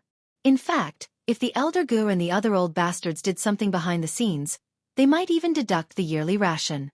Since that was the case, he naturally had to fish up as much as he could before he went there. Now, it was time to talk about the details of the distribution. The Death Star field was very vast, and it was basically about the same size as the Graveyard Star field. As it was in the central region of the Third Universe, it was between the territories of the Cultivation Camp and the Technological Camp. Although the Death Star field did not produce any cultivation resources, it produced good things like engulfing origin crystals. Therefore, whether it was the Tenju Celestial Palace of the Cultivation Camp or the Immortal Dynasty of the Technological Camp, they all had bases in the Death Star field. Although there were no life-bearing planets in the Death Star field, with the current technology, it was completely no problem to transform a Death Star field into a man-made life-bearing planet. In the star field that belonged to the Immortal Dynasty of the Technological Camp, the person in charge was a royal elder. Of course, he also took turns to guard. In addition, there was also a fleet. In the past, they also took turns to guard. However, now that Prince Xian asked for people and ships from the Imperial Dynasty, the defense of this fleet was handed over to Yi Xian. In other words, besides Yi Xian, the fleet that he brought was basically exiled as well. As a prince of the Imperial Dynasty, it was naturally impossible for him to be exiled to the Death Star field. Who would know if he secretly sneaked out? However, it was different if he was given a position. There were people watching him every day, and he had to report to the royal elder in charge every once in a while. Therefore, he could basically eliminate the possibility of sneaking out to the Death Star field to take a breather. Yi Xian understood all of this clearly in these 2 days. However, it was also because of this reason that he made up his mind and decided to take advantage of it before leaving. He wanted to get more resources before leaving. As for the fleet, the imperial court had also agreed to Yi Xian's request. Admiral Naples led a fleet of the Immortal Army to accompany him, and that fleet was filled with trusted aides of Naples. If they didn't take them away and stay on the Immortal Star, it would be because their grandmother didn't love them and their uncle didn't love them. They had long since been branded with Prince Xian's bloodline, so they could only obediently follow Yi Xian and leave. The entire fleet had 2 intergalactic fortresses with a diameter of 100,000 meters, 5 intergalactic fortresses with a diameter of 50,000 meters, 10 large fortresses with a diameter of 10,000 meters, and 50 stellar-level warships with a diameter of 3,000 meters. With such a huge fleet, General Naples' rank was no longer enough to be its commander. In fact, a 3-star general was required to oversee even an intergalactic fortress with a diameter of 100,000 meters. Therefore, taking advantage of this opportunity, the Immortal Army, under the orders of the Imperial Court, raised the rank of Naples' general by 1 rank. Now, he was already a 4-star general. This could be considered a military reward for successfully rescuing Prince Xian from the First Universe. Other than that, the other officers who had been to the First Universe were also promoted. In this matter, the Imperial dynasty was very generous. Everyone was happy. After the fleet was settled, Yi Xian went to visit the 5 princes and the 10 uncles one by one. He said that he was going to say goodbye. After all, he didn't know if he would see them again in this lifetime. The first one he visited was the eldest prince's residence. In the end, after he went, Yi Xian didn't even get up with the wretched mosquito slayer. In the end, the eldest prince finally understood.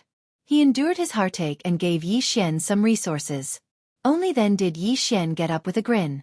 With this as an example, the rest was much smoother. After 15 visits, he obtained another large amount of resources.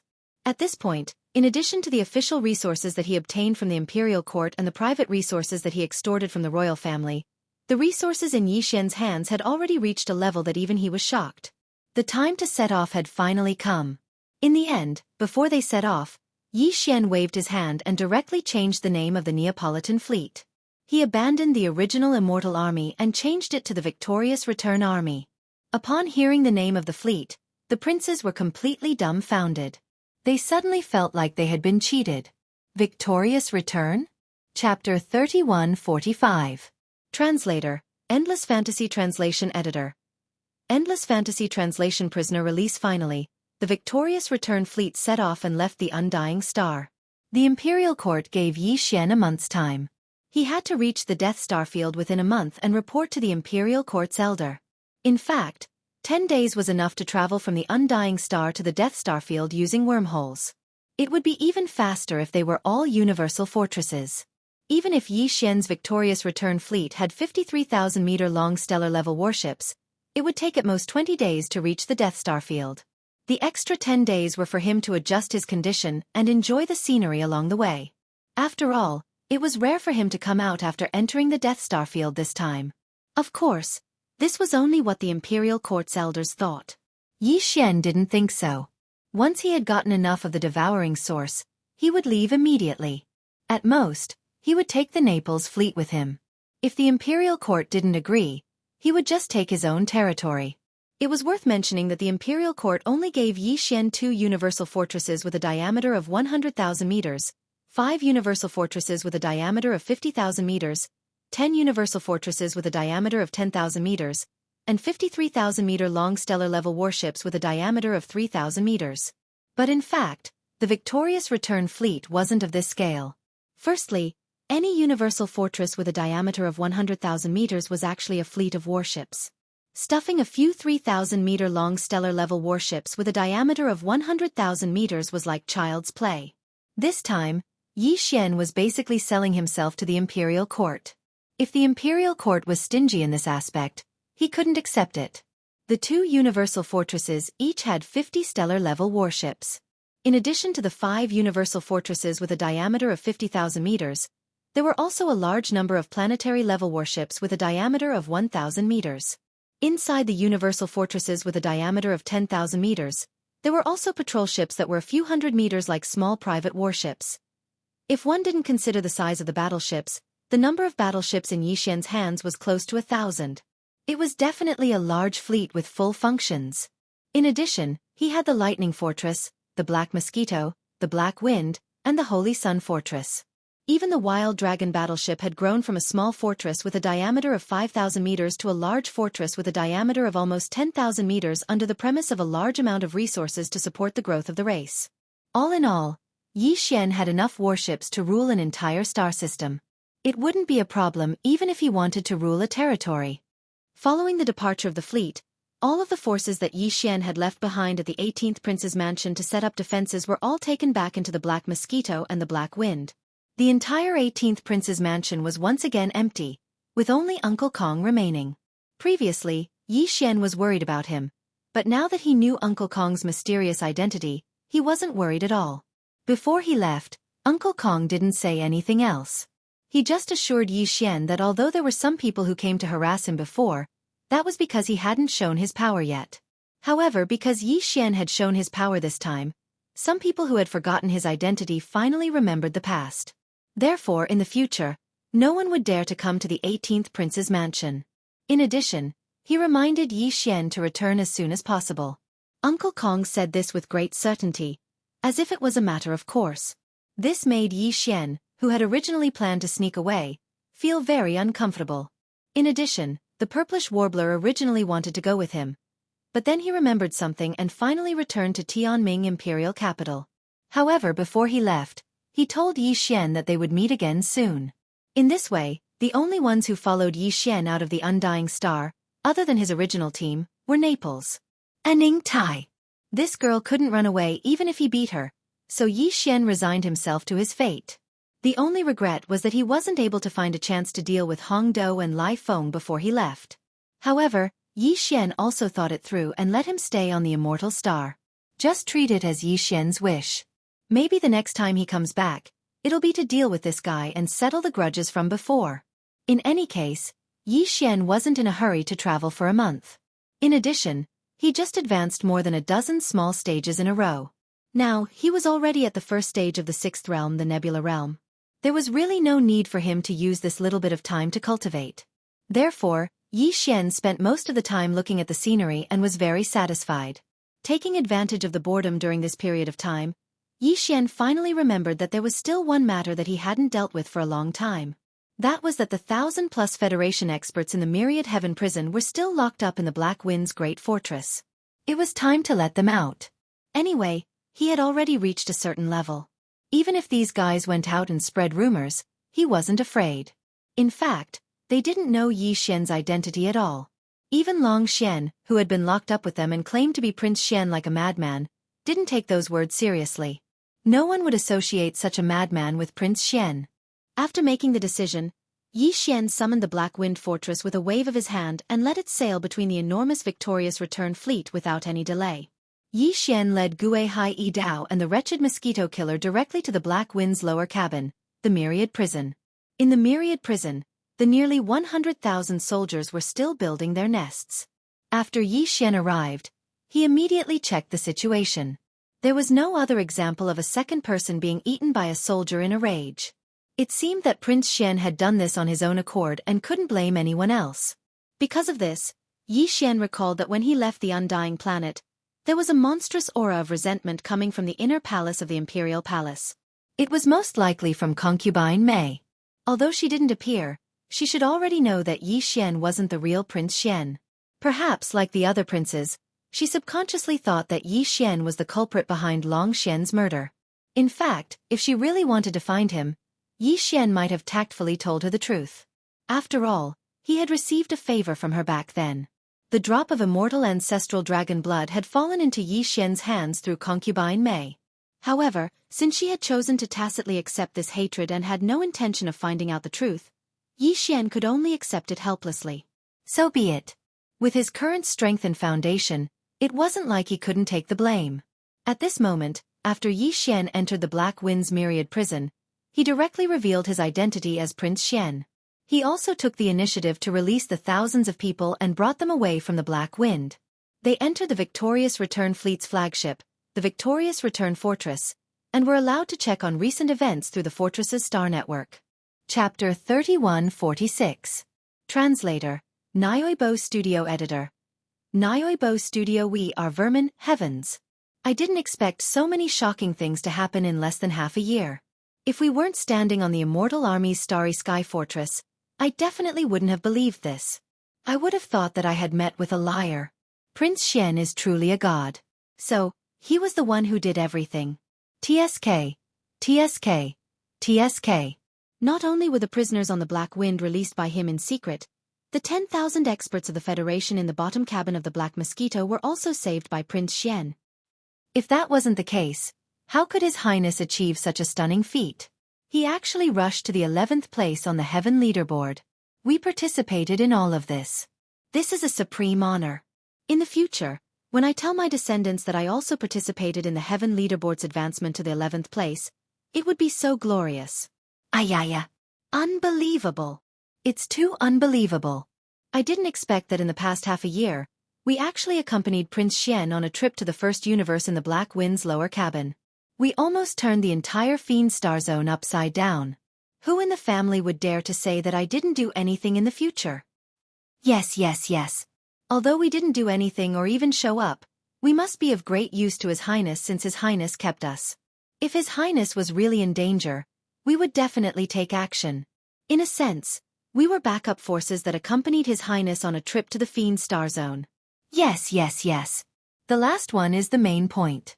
At that time, there were more than 10,000 prisoners in the Black Wind's lower cabin. Why did His Highness keep us? We are all elites. His Highness deliberately kept us here to nurture us as His direct subordinates. Brothers, we mustn't disappoint His Highness. I am willing to go to the Death Star Zone this time. I am willing to go. Count me in. I am also willing to go. Yi Xian was stunned on the spot when he saw the passionate expressions of these fellows and heard the shocking words that came out of their mouths as if they were taking it for granted. Gue Hai Yi Dao, on the other hand, did not react. Perhaps he had the same thoughts as the others. He believed that Yi Xian had kept the 1,000 or so experts of the Federation alive for some reason. On the other hand, the wretched mosquito slayer was clearly a sensible person. At this moment, when he heard this group of people coming to a conclusion and labeling themselves as elites of the Federation who were of great use to Prince Xian, he was stunned for a moment before an expression of admiration appeared on his face. His eyes shone brightly as he looked at this person and then at that person. The more he looked at them, the more he found them to be compatible. For a moment, he actually felt that they were of the same mind. In the face of Yi Xian's shock, this group of people became even more pleased with themselves. They felt that they were indeed smart and had not let down Prince Xian's expectations. Before Prince Xian could tell them the truth, they had already guessed it. Such a performance was definitely worthy of the word elite. Thus, one of the people craned his neck and howled, "We are elites!" Immediately after, the others seemed to have found a common voice in their hearts. One after another, they all raised their arms and howled, as if they had just been injected with chicken blood. Moreover, the rhythm of their voices was surprisingly harmonious. In less than 10 seconds, the 1,000 or so people's voices converged into one. "We are elites! We are elites!" These thunderous words resounded throughout the command deck of the Victorious Return. In the blink of an eye, every single one of the Stronghold's officers, including Naples, were struck dumb. Every single one of them was dumbstruck.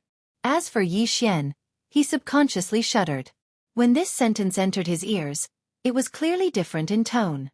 It was as if they were howling that classic sentence. "We are pests. We are pests." This was especially so when he saw the wretched mosquito slayer acting as if he had found a soulmate. Very quickly, he started to get along well with this group of people. All of them were laughing merrily, and occasionally, they would speak passionately. In that instant, he felt very uncomfortable, however, since this group of people had already spoken up and were so passionate about it. If they were suddenly attacked now, a few of them might even die on the spot. In order to avoid such a tragedy, Yi Xian could only grit his teeth, pinch his nose, and admit to this matter in the end. It just so happened that he had already made plans to take root in that Death Star field and develop long-term. After all, as mentioned before, the entire Everlasting Dynasty had only managed to obtain about 20 devouring origins in 10 years. Even so, the dynasty's resident elder, who had brought the devouring origins back to the Everlasting Star, was overjoyed. From this, it could be seen how difficult it was to obtain this item. That was not a star core origin. With the bloodline of the devouring beasts of stars, Yi Xian could smell it directly with his nose. Since this item was so difficult to obtain, even he could only sigh in disappointment when he oversaw the Death Star field. In this sort of situation, Yi Xian really did need a large number of talents under his command. Since these 1,000-plus elites of the Federation were able to be captured and imprisoned by the Black Wind Fortress of the Demon Scout Legion instead of being killed on the spot, this was enough to prove their value. With the help of these people, it would be more or less helpful for Yi Xian to gain a firm foothold in the Death Star field as soon as possible. Thinking of this, Yi Xian's heart immediately calmed down. The only thing he needed to be wary of now was to not let the wretched mosquito slayer get too close to these 1,000 Federation elites. Otherwise, it would be hard to guarantee that they would become a swarm of locusts that would wreak havoc everywhere. However, from the way the wretched old man was acting with these people, it seemed that this matter was going to be a little difficult, and not a small one at that. Thinking of this, Xianxia suddenly felt a bit of a headache. In the following month, the entire top-floor command module of the Victorious Return was bustling with activity. The 1,000 Federation elites seemed to be on steroids every day. One moment they would come up with an idea, the next they would come up with a development plan. Often, in the short span of a morning, a large pile of documents and reports would be sent to Xianxia's desk. If he read them a little slower, he would be buried in them.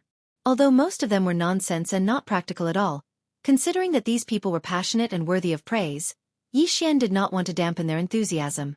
Therefore, even when he read the most imaginative documents and reports, he just pinched his nose and felt disgusted. He did not lose his temper or anything. However, it had to be said that there were some truly talented people among these people. At the very least, Xian saw quite a few extremely perfect development documents. Even he admired them. Unknowingly, Xian looked forward to the Death Star field even more. On the last 3 days of the month, the Victorious Return fleet finally entered the Death Star field. Although they were still at the edge, everything that entered Xian's eyes made him instantly stunned. His entire heart turned cold. Chapter 3147. Translator, Transin Editor. Transin A Pauper's Paradise. Just as Xian had learned, the domain of death was a desolate, dark, black hole-like region. Although this wasn't a real black hole-like region, as soon as one entered the edge of this region, one would find that the stars in the vast starry river were gone. All the stars in sight had withered and died. None of them emitted any light or heat. As a result, this vast region of the starry river was like a pool of stagnant water. There weren't any energy fluctuations in the starry river, not to mention the spiritual qi in the air. In a word, this region of the starry river was like a real dead land. There was no light, no heat, and no natural energy fluctuations. The only thing that could be seen were the experts who were working hard on the dead stars like laborers. These experts weren't prisoners. They had all come to the domain of death on their own accord, just like the experts who had gathered in the domain of the buried domain to excavate star core origins. The only difference was that the experts who had gone to the domain of the buried domain were mainly excavating star core origins. Although there were other kinds of mineral deposits, star core origins were the main targets. As for the starry sky masters who appeared in this dead star field, their targets were all kinds of rare and precious minerals. A star had completely withered and died. The light and heat in the core of the star had been completely burned away, leaving behind only a black, skeleton-like star. However, inside the star, there would be some mineral deposits of essence left. These mineral deposits had experienced the life and death of the star, from emitting light and heat, and then completely withered away, so they had some special effects that other normal stars did not have. This also caused their value to soar by a lot. Usually, if they dug up a little, they could trade it to some weapon refiners or forces that needed it, and they could exchange it for a considerable amount of cultivation resources. Besides, although there were countless stars in the boundless starry river, almost every starry river was ruled by a force. The heavenly river star was right next to the domain of the buried domain.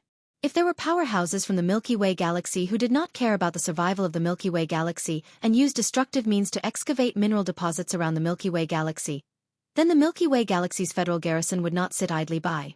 Therefore, even in the domain of the buried domain, the experts who were excavating star core origins wouldn't use destructive means to excavate.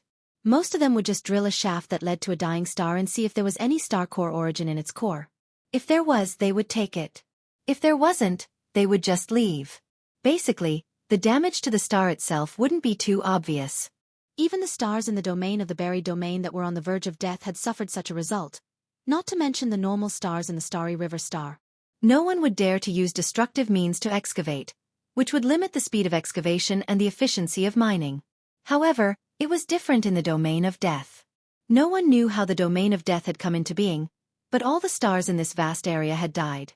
There wasn't even the slightest bit of light or heat in the starry river. The natural energy that usually drifted in the starry river didn't exist either. It was as if there was an invisible force that had devoured everything. Some people might have suspected this before. However, no matter whether or not anyone had tried to find out the truth, at least on the surface, No relevant information had ever been disclosed.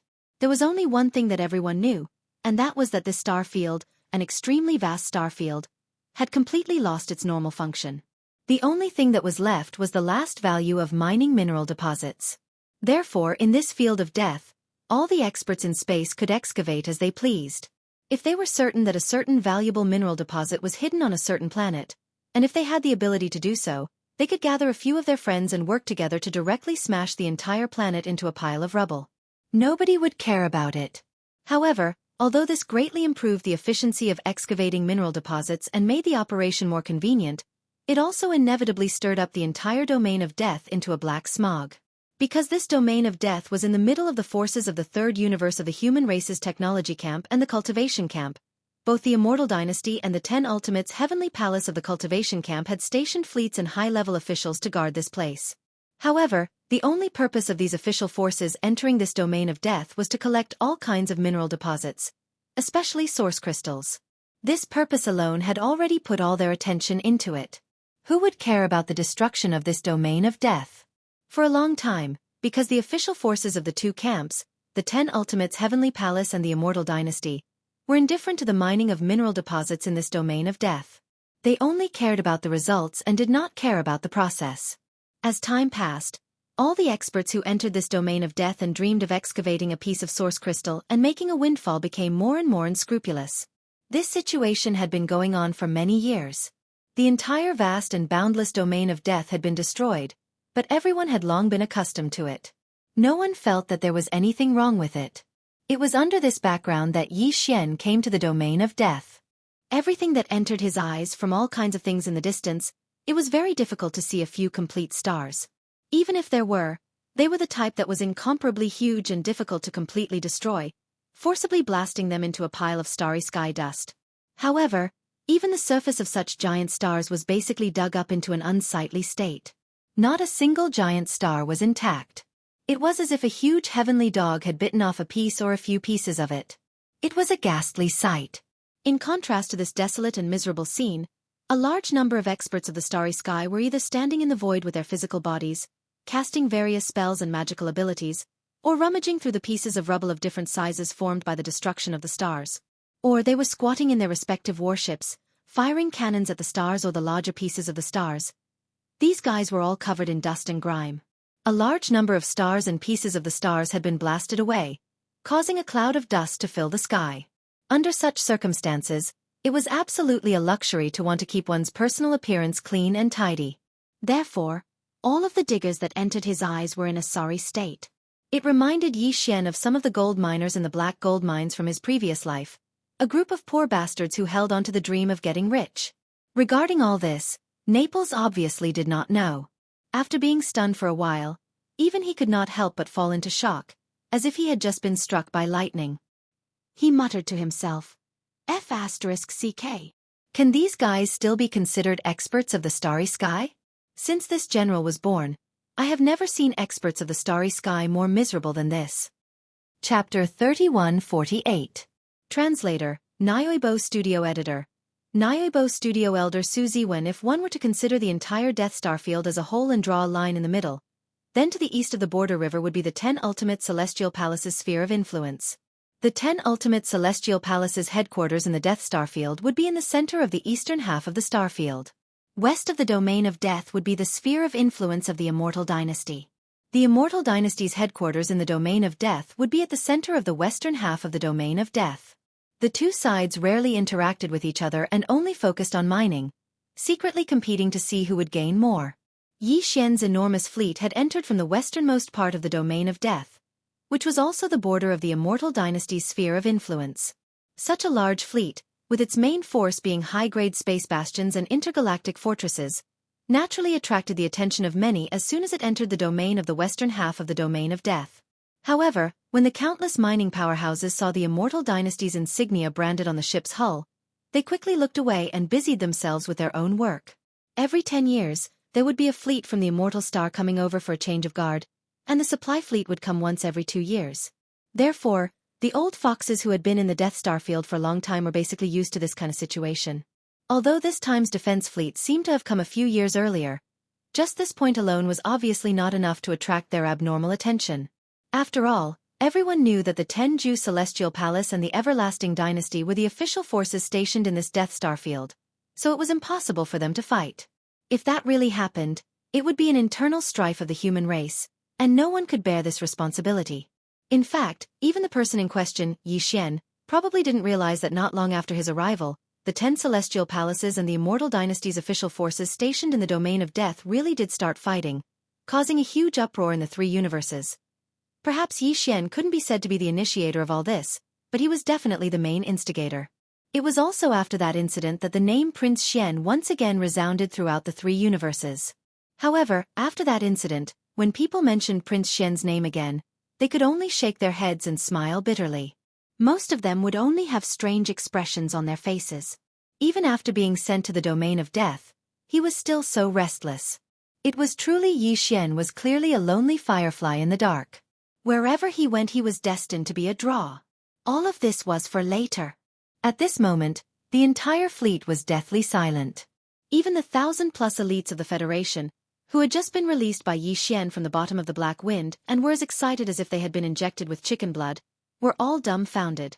Looking at the countless figures working hard like miners in the vast starry sky outside, they all subconsciously shivered. They suddenly felt that although they had been locked in the bottom cabin of Black Wind for a year or so, or even a few years, compared to these poor laborers in front of them, they were already very happy. At least they didn't have to work. Although they couldn't cultivate, they could just lie down on the ground and sleep for as long as they wanted.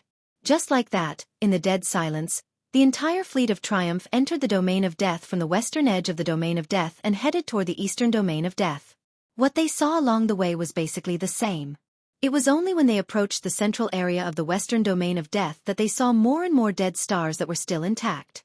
It seemed that although the official forces of the Eternal Dynasty stationed in this domain of death didn't care about other matters and only cared about the amount of minerals they could harvest, the starry sky masters from all directions of the Eternal Dynasty, or rather, the poor miners from the Eternal Dynasty still sensibly avoided the area where the headquarters of the Eternal Dynasty was stationed in this domain of death. They didn't dare to completely destroy this domain of death. After a full 7 days of normal sailing, the triumphant fleet finally arrived at the central region of the Western Star region. Looking around, it was already extremely quiet.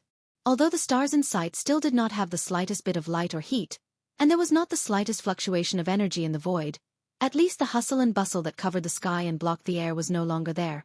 In fact, even if this place was still filled with dust and smoke, it didn't have much of an impact on the headquarters of the Eternal Dynasty stationed in the domain of death. At most, it was just a visual flaw.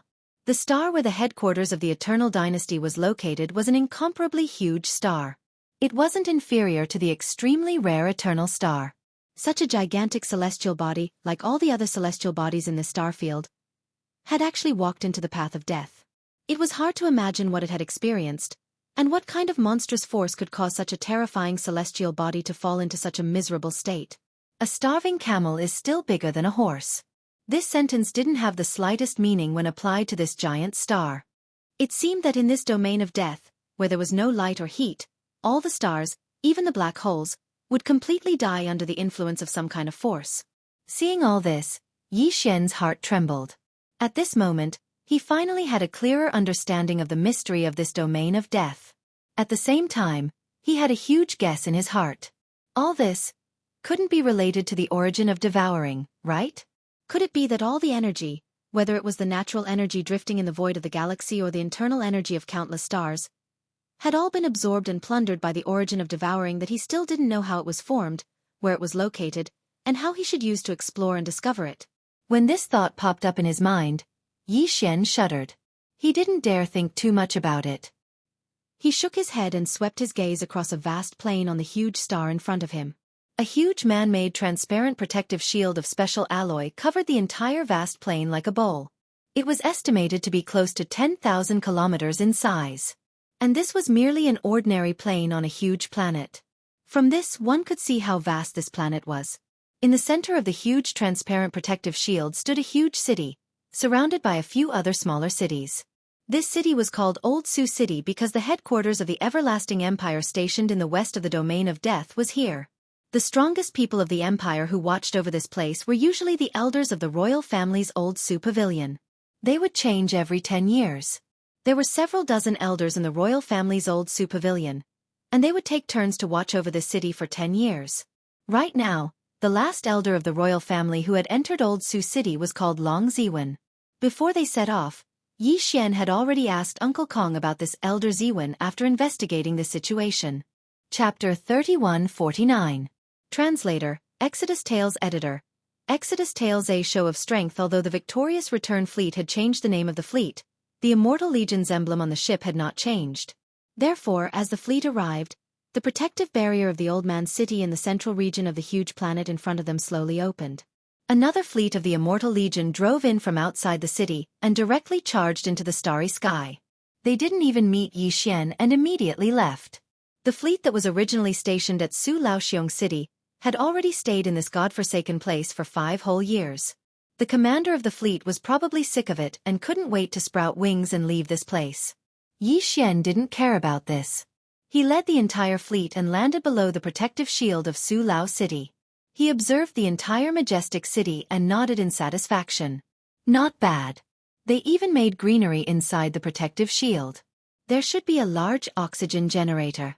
The environment is no different from a habitable planet, so it won't be too difficult. As soon as he finished speaking, the protective shield of Su Lao City slowly closed up. This clearly showed that they didn't intend to let Yi Xian's victorious return fleet enter. Although the speed at which the protective shield closed up was slow, with the fleet speed, they could all enter the protective shield before it completely closed up. However, since the other side had already expressed their intention to not enter, Yi Xian couldn't possibly do that.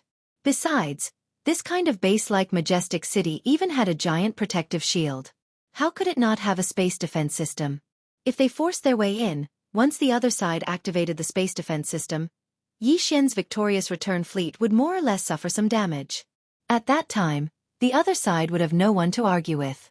The entire fleet was something that Yi Xian had painstakingly obtained from the Immortal Dynasty. Even if he lost a planet-level warship that was 1,000 meters long, he would still feel heartache. How could he possibly take this risk? Tell the fleet to stop. If we go out, will we meet that old ghost Ziwen? Humph. The moment he arrived, he gave us a show of strength. Su Lao Gu is really awe-inspiring. Yi Xian's expression immediately turned gloomy.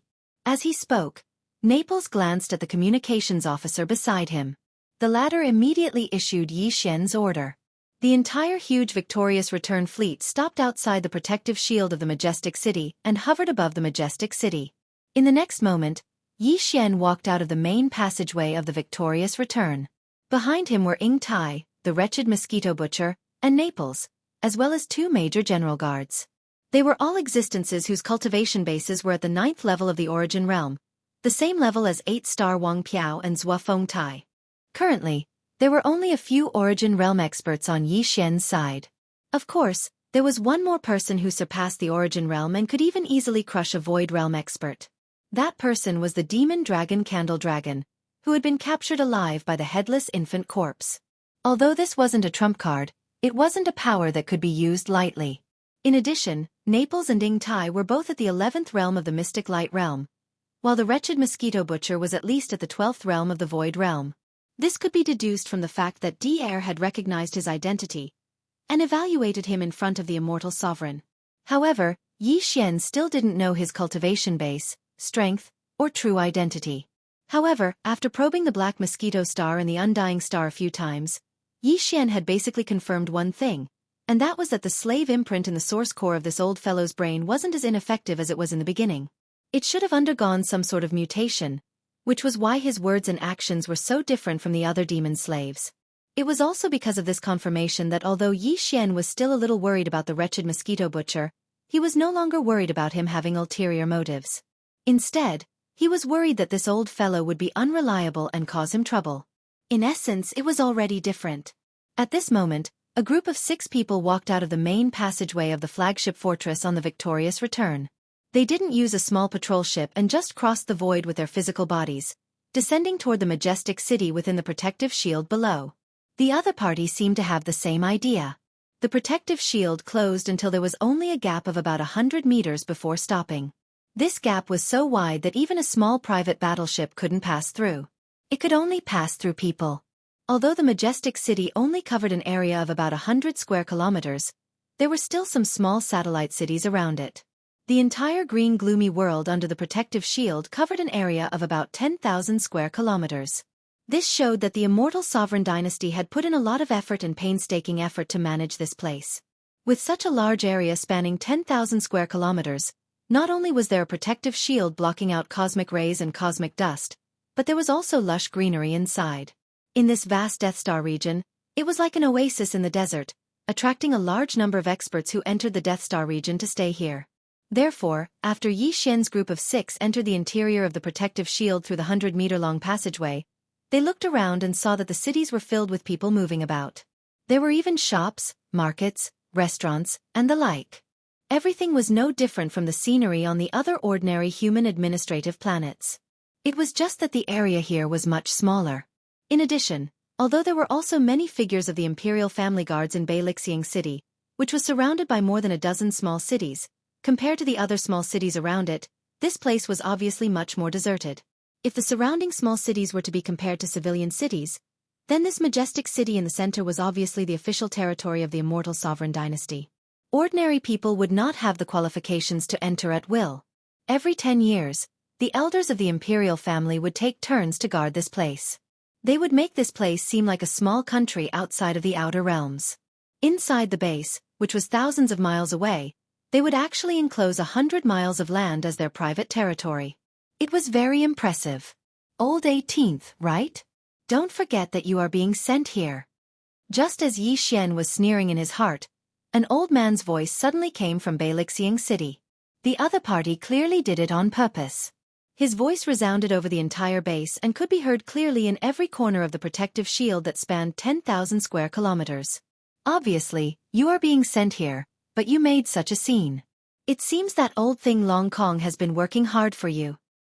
Unfortunately, this kind of thing is useless in front of this elder. If you are sent here, then you should be sent here. Otherwise, wouldn't the imperial edict of my elder pavilion be useless? In the void within 1,000,000 square kilometers to the east, you can choose any dead star as your base. My old residence city is not a place for you to enjoy life. Remember, although you are sent here by the imperial family, you still have a duty. You shoulder the important mission of guarding Elder Pavilion City. The sovereign dynasty gave you such a large fleet, but it is not for you to show off your power. If there is any imperial edict in Elder Pavilion City, you must lead the fleet to it immediately. Chapter 3150. Translator, Nyobo Studio Editor.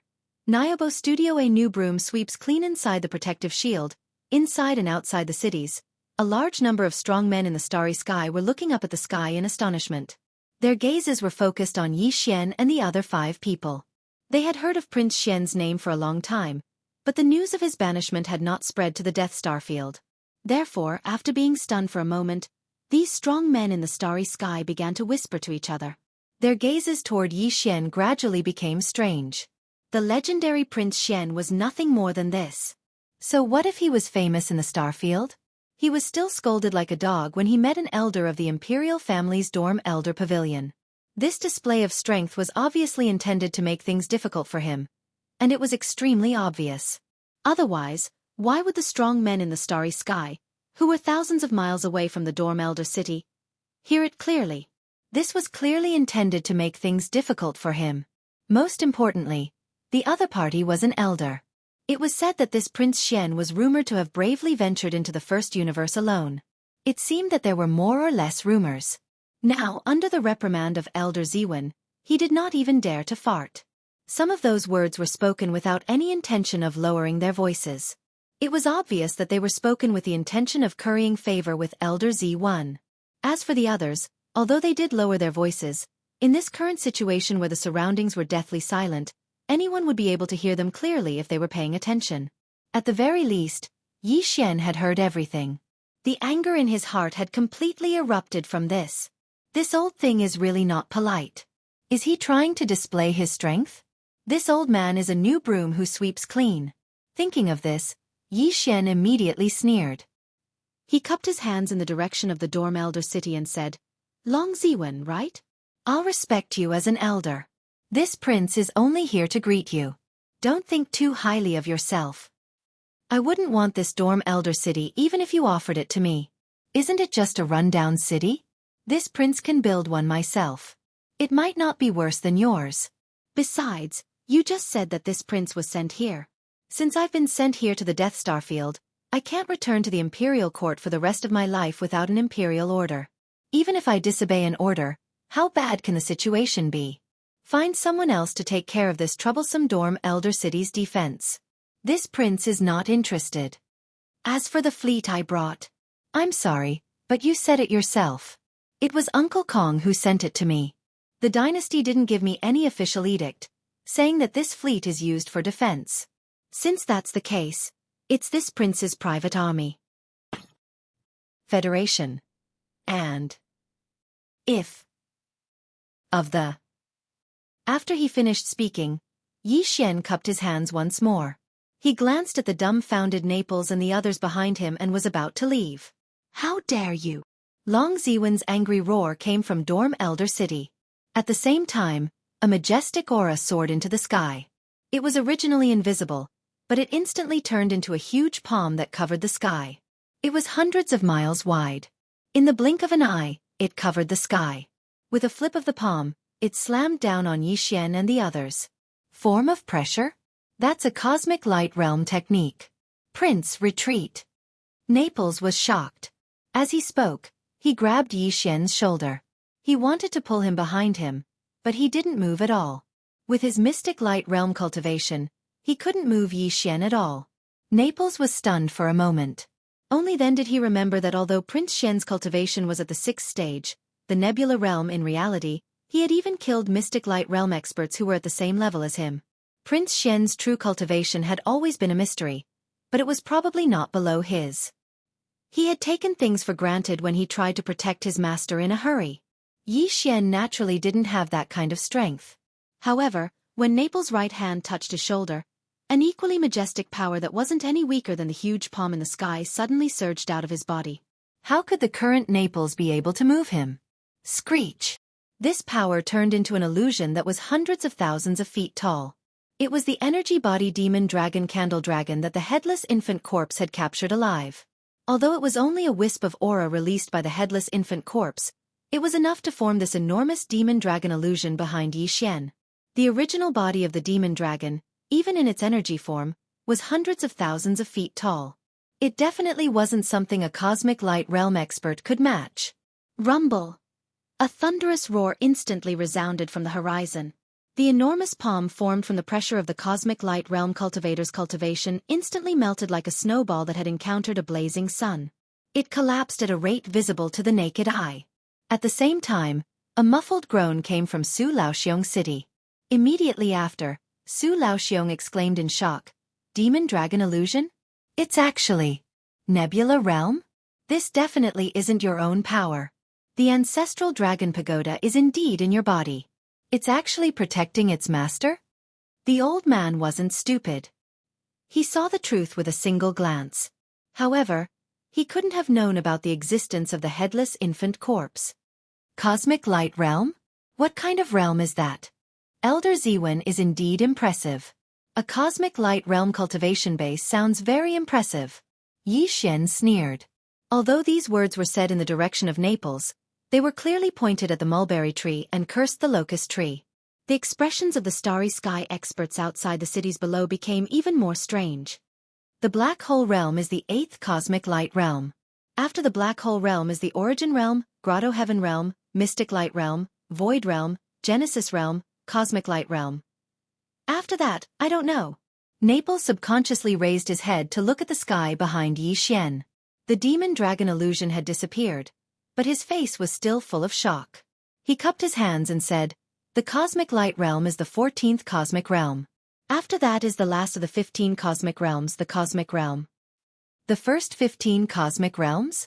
So there are other realms after the cosmic realm? And it sounds like there are quite a few of them? Yi Xian seemed to be interested. He asked as if there was no one else around.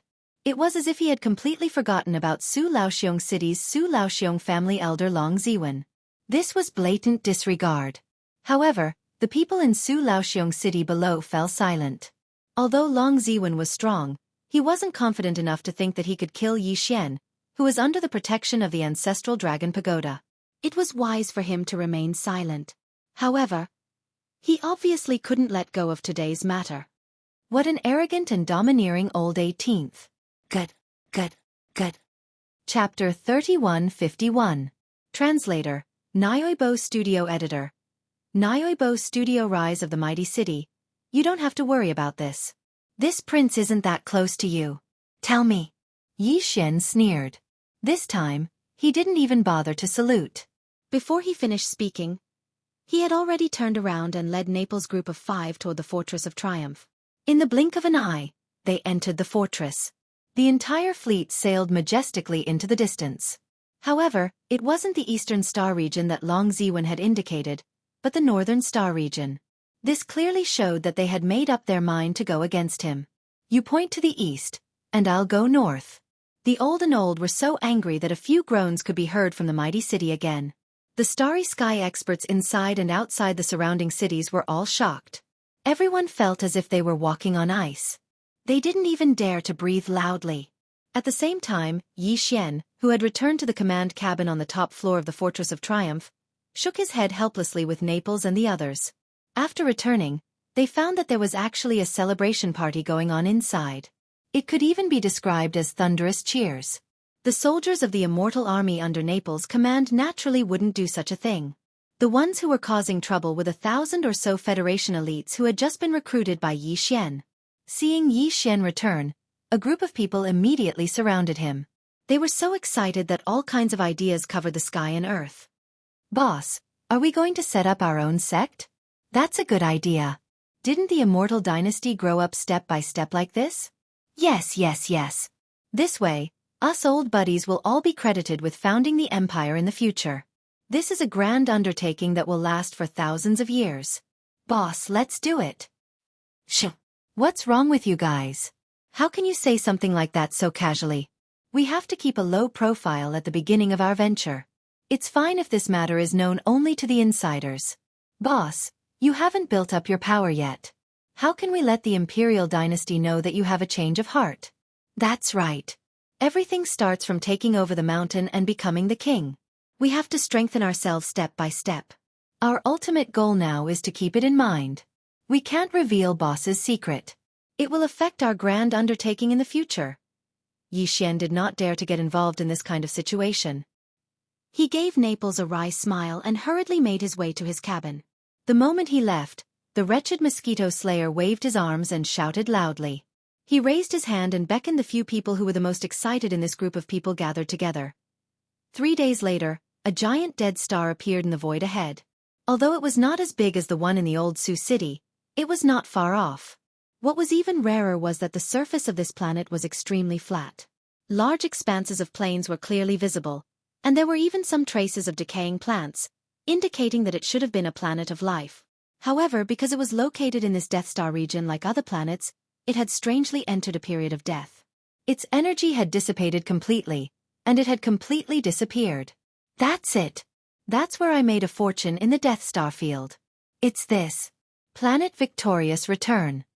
After casually naming the planet, Yi Xian's stronghold Victorious Return immediately led the entire fleet towards the surface of Planet Victorious Return, occupying the largest plain. Grand and vigorous construction began in an instant. In addition to the numerous battleships, fortresses, and strongholds in the fleet, all kinds of resources and technological equipment were incomparably complete. In addition, Yi Xian brought out the Black Mosquito, Black Wind, and Saint's Demon Scout fortresses. Even the intelligent androids in Lightning Fortress were put to use. The construction of Victorious Return City was practically changing with each passing day. Tens of millions of mosquito beasts and 100,000 void soldiers shone brilliantly in the construction of Victorious Return City. Such a huge amount of fresh troops was something that even Old Sioux City did not have. In addition, the 1,000 or so elites of the Federation covered almost all walks of life. Among them, there were even a few who could be considered to be skilled refiners. As for technological talents, there was no lack of them. With them around, some of the urgently needed equipment were manufactured one after another in a short time. As for the various kinds of iron ores, rare metals, and the like needed to refine the construction alloys. The countless dead stars in the surroundings were all mineral deposits. Yi Xian spread the word that he would buy them at double the price. In addition, they were just some ordinary minerals. The starry sky powerhouses who entered this star field were usually too lazy to collect them and just threw them into the void like garbage. After hearing the news, a large number of powerhouses flocked over. Under the pouring out of one storage artifact after another, a small half of the plain was almost filled with all kinds of ordinary metals and ores. Following that was the great refined alloy. With the molds designed by more than 1,000 Federation elites, all the refined alloys were directly molded into shape. In the end, they were assembled like building blocks. All that was left was to fuse the interfaces. This greatly shortened the construction time of Victorious Return City. In the end, in less than 3 months, a majestic steel city was quietly erected on the vast plain of planet Victorious Return. Although it was only 1,000 li in circumference, it was still a majestic city located in the center. Around it were more than a dozen slightly smaller cities. Even the starry sky protective shield that enveloped the entire Victorious Return city with a diameter of 1,000 li was set up. The only troublesome thing was the greenery inside this 1,000 li majestic city. Fortunately, the interiors of several starry sky fortresses had green belts in the cabins, transplanting some fast-growing plants. After nearly 3 months, the 1,000 li circumference of Victorious Return City was finally covered with eye-catching greenery. At the same time, the scouting teams that Yi Xian had sent out to collect information also returned one after another. The organizational structure of these scouting teams was very complex. They were basically composed of 3,000 li-long stellar-level battleships. In addition to the soldiers of Victorious Return, there were also mosquito beasts, soldiers, and demon-kin experts. In addition, all the small stellar-level fortresses under Yi Xian's command were also sent out to patrol the surrounding star fields. Often, the center of the dozen scouting teams would be guarded by a small stellar-level fortress. If any scouting team encountered danger, the small stellar-level fortress in the center would be able to immediately provide assistance. In this way, the safety of the forces under his command was guaranteed. Although the scale of Yi Xian's forces wasn't small, most of them were demon-kin, mosquito beasts, and void soldiers. Naples didn't have too many human experts under his command. Any loss of personnel was very difficult for him to bear. In fact, it was the same for the large number of demon-kin, mosquito beasts, and void soldiers. Yi Xian had already left the demon-kin starfield long ago. The original troops under his command were too few to be replaced. Therefore, it could be said that he spared no effort when it came to the safety of his personnel. In less than 3 months, all the scouting teams returned one after another, collecting a large amount of information. This information was categorized by the professionals under Naples and analyzed by the thousands of Federation elites. In the end, it formed a systematic and detailed report that was delivered to Yi Xian. Chapter 3152. Situation in the starfield. Yi Xian flipped through the encyclopedia about the Dead Star region in his hands, and quickly gained a comprehensive understanding of the Dead Star region. There was no need to elaborate on the other information regarding mineral deposits. In the Death Star field, the Death Stars had all kinds of ordinary mineral deposits and rare metals. There had even been epic mineral deposits unearthed in the past.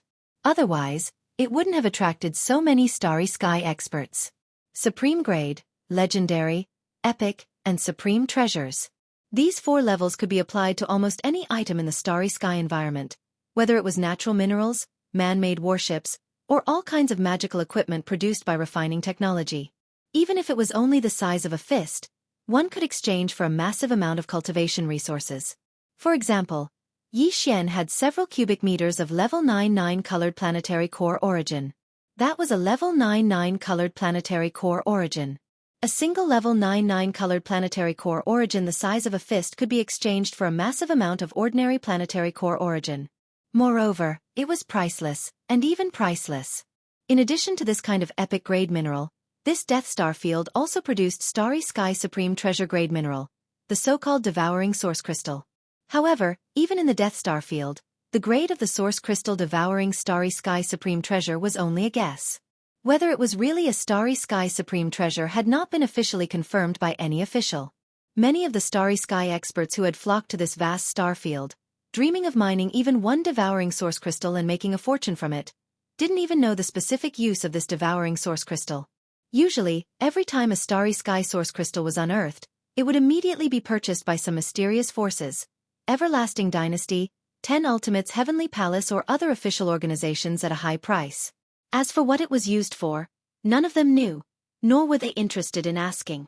As long as they could dig up the devouring source crystal and use it to exchange for a large amount of cultivation resources, it was enough for them. In addition to the Eternal Dynasty's Old Sioux City and the 10 Ultimates Heavenly Palace's Black Firmament City in the eastern part of the Domain of Death, there were a large number of other forces that were frequently active in the vast Domain of Death.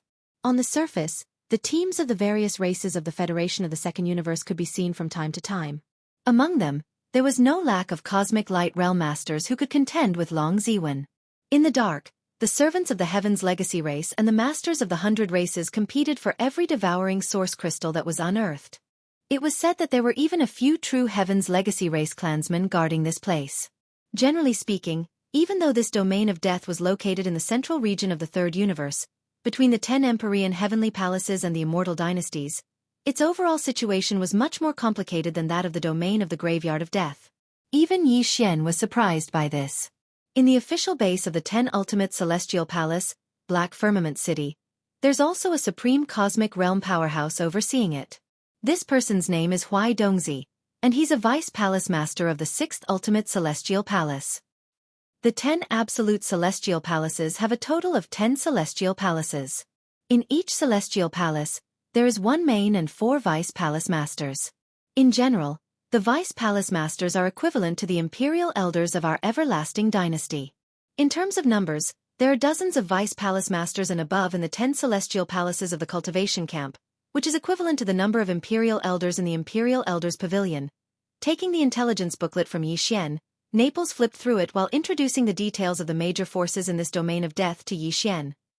In addition to Huai Dongzi, in the official base of the 10 Empyrean Heavenly Palaces, Black Firmament City, there's another person whose status is equivalent to yours, Your Highness. He's the young palace master of the 6th Ultimate Celestial Palace. It's said that he followed Huai Dongzi to the Domain of Death more than a year ago. He's probably here for the trial. In addition to that, there are also many teams of experts from various races in the Federation of the Second Universe, including the 100 slave races of the Tianji clan and a team of experts from the Tianji clan who have yet to be specifically confirmed. However, these teams are all mobile and basically change places after a fight. They don't have fixed bases like Black Firmament City and Imperial Elders Pavilion. When they hear that a devouring source crystal has been unearthed, they immediately flock there, threatening, enticing, and using all kinds of methods to compete. At this point, Naples stopped talking. Yi Xian put his hand on his forehead and sighed. Alas, this small Domain of Death is so complicated. All the forces of the 3 universes have gathered here, both openly and secretly. Even if only one devouring source crystal has been unearthed, it's like a rotten egg with a rotten shell, attracting a swarm of flies. This situation is really a headache. Cough, cough. Your Highness, it seems that we have to get involved in this next. Naples was obviously a little embarrassed by the description of him as a fly that stung a rotten egg. He coughed twice and reminded Yi Xian. It doesn't matter. As long as there are benefits, then so be it. Yi Xian waved his hand indifferently. For the sake of the devouring source crystal, he didn't mind at all. Instead he even grinned. But even if we have to be flies, we have to be the biggest flies among them. Naples' face turned green when he heard this. Without waiting for him to speak, Yi Xian spoke again. Right now, these guys are competing for the devouring source crystal. It's nothing more than fighting openly and secretly. On the surface, they'll offer a high price to tempt them, or if that doesn't work, they'll secretly rob them. This isn't a problem for us at all. Release the news that Triumph City is officially open. We welcome all the Starry Sky Masters who have a lot of mineral resources to settle in. In addition to the devouring source crystal and some other rare minerals, even if it's some ordinary minerals and useful metals, we'll still buy them. However, the purchase price can only follow the market. As for the devouring source crystal, the purchase price given by Triumph City is 3 times the price of the last source crystal unearthed at the current stage. If it's sold in batches, this price can be doubled. In addition to ordinary cultivation resources such as low-grade star core sources, as long as you can take out the devouring source crystal, we can even provide barter. In terms of cultivation resources, we can even provide level 8 black and level 9 color star core sources. As for other refining resources, we can also provide various Starry Sky Legend and Starry Sky Epic grade ores, odd crystals, and even finished magic weapons. In addition, since Triumph City is newly opened, there will naturally be a big promotion. If you bring the Devouring Source Crystal to trade within a year, all of the above benefits will be doubled. Ha! Aren't these conditions too generous? Are you trying to monopolize? Chapter 3153. Translator, Nyoibo Studio Editor. Nyoibo Studio New Big Promotion, have you heard? Prince Xian of the Immortal Dynasty is here. He's the only one in the last 10,000 years to enter the top 10 of the Heaven list, although he only stayed there for less than 3 seconds. Damn! Brother, you just came out of seclusion, right? Isn't this news from a few months ago? You're only bringing it out now to play to the gallery. It's already outdated. That's right. We've seen the huge Triumph City from afar countless times. How could we not know that Prince Xian has entered the Death Star field? Speaking of which, Prince Xian is indeed better than meeting in person. He dared to go against the dynasty's elders as soon as he arrived. He actually cast aside the responsibility of guarding the old city and established his own faction. In less than 3 months, he built a majestic Triumph City. My brother is amazing. What you're saying is nothing. The news I just received is more explosive. Do you know? After Triumph City was built, it's finally going to open for business. They're buying all kinds of mineral resources, even ordinary resources and ores. In terms of devouring origin crystals, they're clearly selling them at 3 times the price of the last one. If you don't want ordinary origin crystals, they're even offering to barter. They're offering large amounts of level 8 black and level 9 color high-end origin crystals. They're rich and overbearing. That's right. This news has been confirmed. In addition to cultivation resources, they're also offering other kinds of resources, including materials and finished artifacts. They're also offering Starfield Legend and Starfield Epic grade. As long as you can take out enough devouring origin crystals, you'll have everything you want in a trip to Triumph City. These aren't the most explosive news. Haven't you heard? With a wave of his hand, Prince Xian set a new date of 1 year. Within 1 year, all the conditions mentioned above will be tripled. In other words, if the devouring origin you have can be exchanged for a level 9 colored pill according to the high price he offered, you will have 3 level 9 colored pills in your hands within the first year. Heavens, this is a tycoon. Is Prince Xian crazy? He's clearly trying to monopolize the Death Star field. Once these conditions are set, the other forces will probably go crazy. So what? Seeing that you're heading towards Victorious Return City, you should be planning to settle down there, right? Prince Xian has spread the word that as long as you have a certain amount of resources in your hands, after completing the transaction, you will have the right to live in Triumph City. Of course, you will have to pay a certain amount of fees every year, but if you can continue the transaction, then this fee will be waived. This is the Milky Way, and even the old dormitory city does not have this kind of preferential treatment. Anyway, this old man has decided that this time, we will go to Triumph City for the transaction. Prince Xian is so generous. This kind of business partner can't be found anywhere else. While they were talking, they could already see a huge planet in front of them. Although the green land on the planet was only 1,000 kilometers in size, all the facilities, including the Starry Sky Barrier, were fully prepared. Moreover, there was a huge fleet docked outside the barrier. There were 3 Starry Sky fortresses with a diameter of 100,000 meters, giving people a strong sense of security at a glance. This city was none other than Triumph City. In the entire vast and boundless Death Star field, including the Tenju Heavenly Palace's sphere of influence in the eastern region, the current Triumph City was already famous. It was the 3rd fixed city base in this star field. Following this group of people who had coincidentally gathered together in the starry sky, they quickly headed towards Triumph City. No one noticed that among the crowd, there was a young expert who looked like a thin monkey who had not spoken a single word from beginning to end. Even his eyes were looking left and right, appearing extremely restless. It was only after he followed the crowd into Triumph City's starry sky barrier that the nervous expression on his face slightly relaxed. In Triumph City, Yi Xian followed the practice of the Heavenly River Star Federation's affairs platform and set up a Triumph City affairs platform. It sounded very grand, but in fact, the departments and organizations inside were very simple, with only a few categories.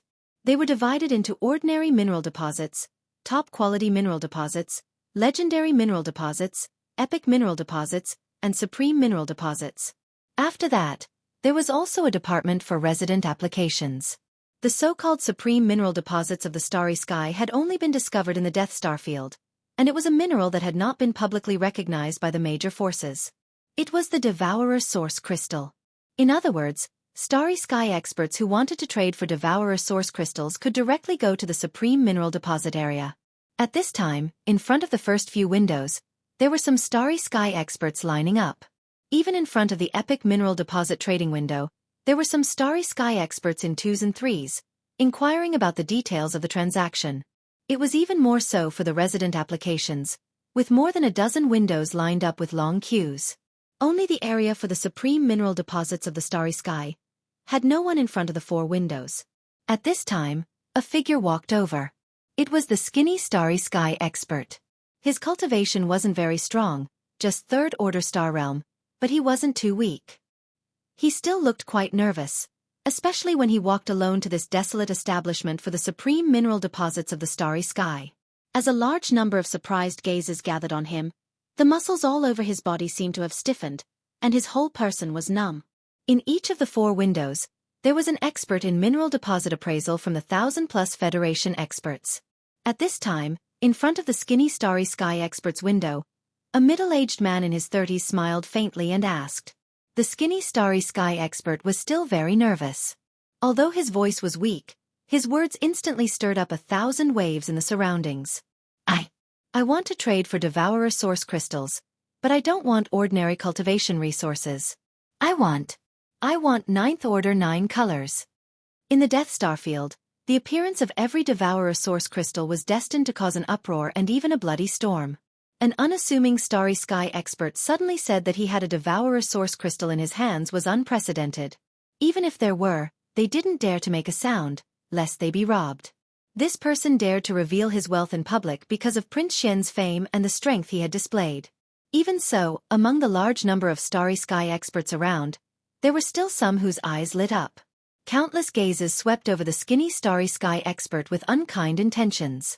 Some of these people were stragglers, occasionally acting as guests to rob others, while others were from various major factions. At this moment, after hearing that the skinny starry sky expert had a Devourer Source Crystal in his hands, after pondering for a while, many people immediately left quietly. As for Xian, after receiving the news, he hurried over with the wretched mosquito butcher, Ying Tai, and Naples. Seeing the skinny starry sky expert, Xian bluntly said, "This is this prince's territory. Don't worry, those who dare to rob me are tired of living. Even if the transaction is completed, this prince will guarantee your safety. You can stay in Triumph City as long as you want. In the future, all the starry sky experts who trade for Devourer Source Crystals will receive this treatment. Well, let's get down to business. How many do you have?" 10. Boom! Chapter 3154. Golden Mouth Jade Words. 10. Ha! 10. The 2 sentences sounded similar. The first sentence was weakly spoken by the skinny monkey-like master while vigilantly looking around. The last sentence was repeated by Xian, whose expression had greatly changed, with a face full of shock, as confirmation. Only when the skinny monkey-like master nodded weakly again did Xian completely believe what he had just heard. Suddenly, a huge wave of surprise surged into his heart, almost causing him to jump up in joy. 3 years of not opening, but opening can eat for 3 years. These words were really well said. As soon as Triumph City opened for business, in the first transaction of devouring source crystals, he had actually encountered such a super big customer. It was like a meat pie falling from the sky. No, a rain of meat pies, almost causing Xian to faint on the spot.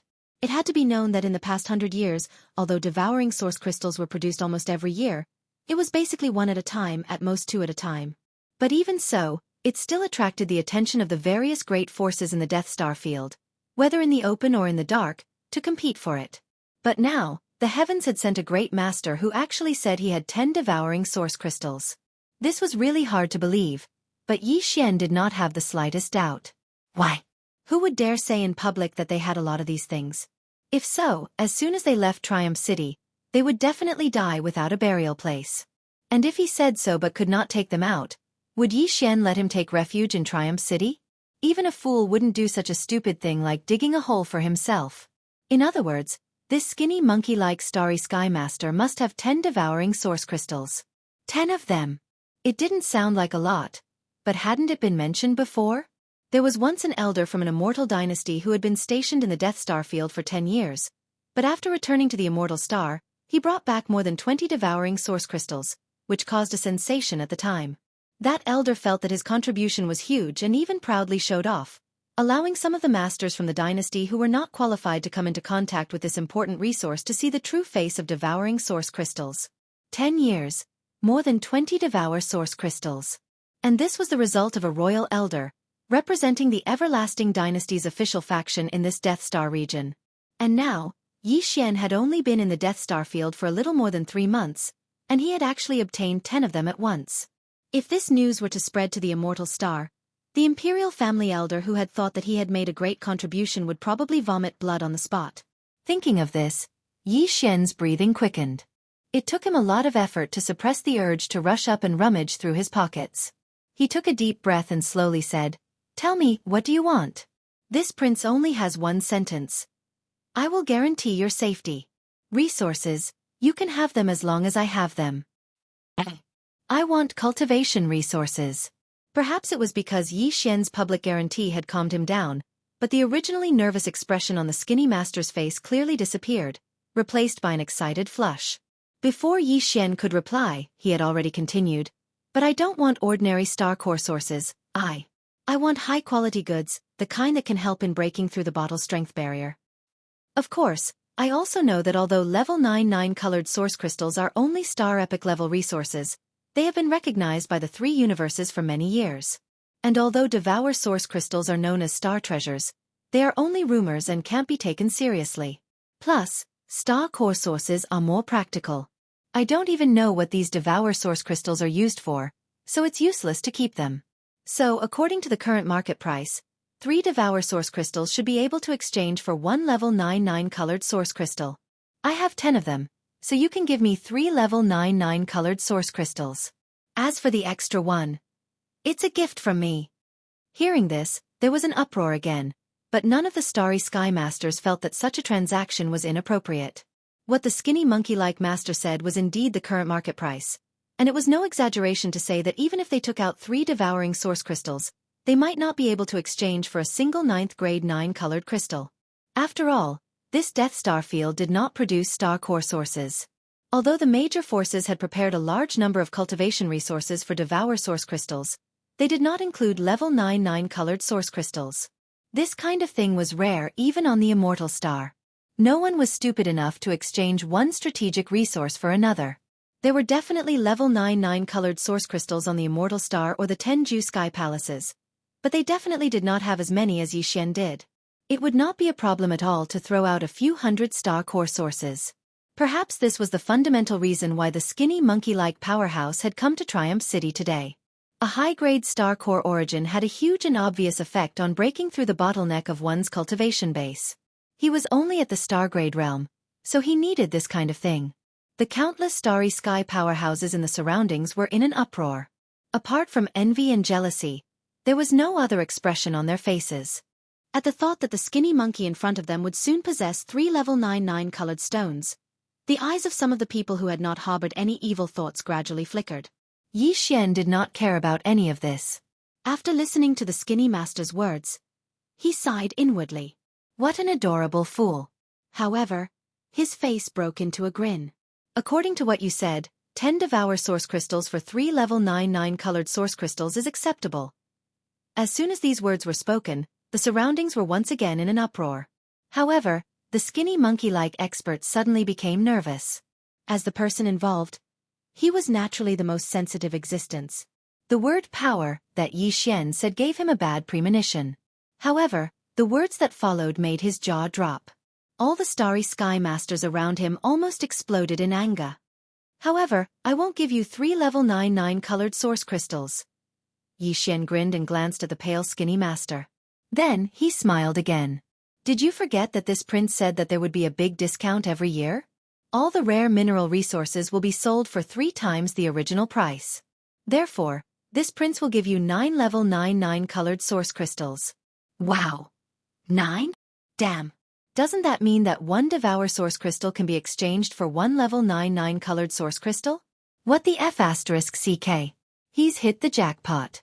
This kid has hit the jackpot. Prince Xian is indeed a genius. Level 9 colored source crystals are strategic resources even in the hands of great forces. He doesn't take them seriously at all. Bullshasterisk who doesn't take them seriously? He's a man of his word, a man of his word. With your brain, you'll definitely suffer a loss no matter what business you do. Go to hell. All around, countless Star Masters were in an uproar. There were all kinds of comments. The skinny master was so excited that tears came out of his eyes. 9 level 9 colored source crystals. He had never thought that he would have such a terrifying amount of cultivation resources. With these 9 colored source crystals, if he could walk out of the Death Star region alive, he would be able to take out 2 or 3 9-colored source crystals in the territories of any small country under the 3 great empires of the dynasty. He would be able to exchange them for an administrative planet. This was the rhythm of a meteoric rise.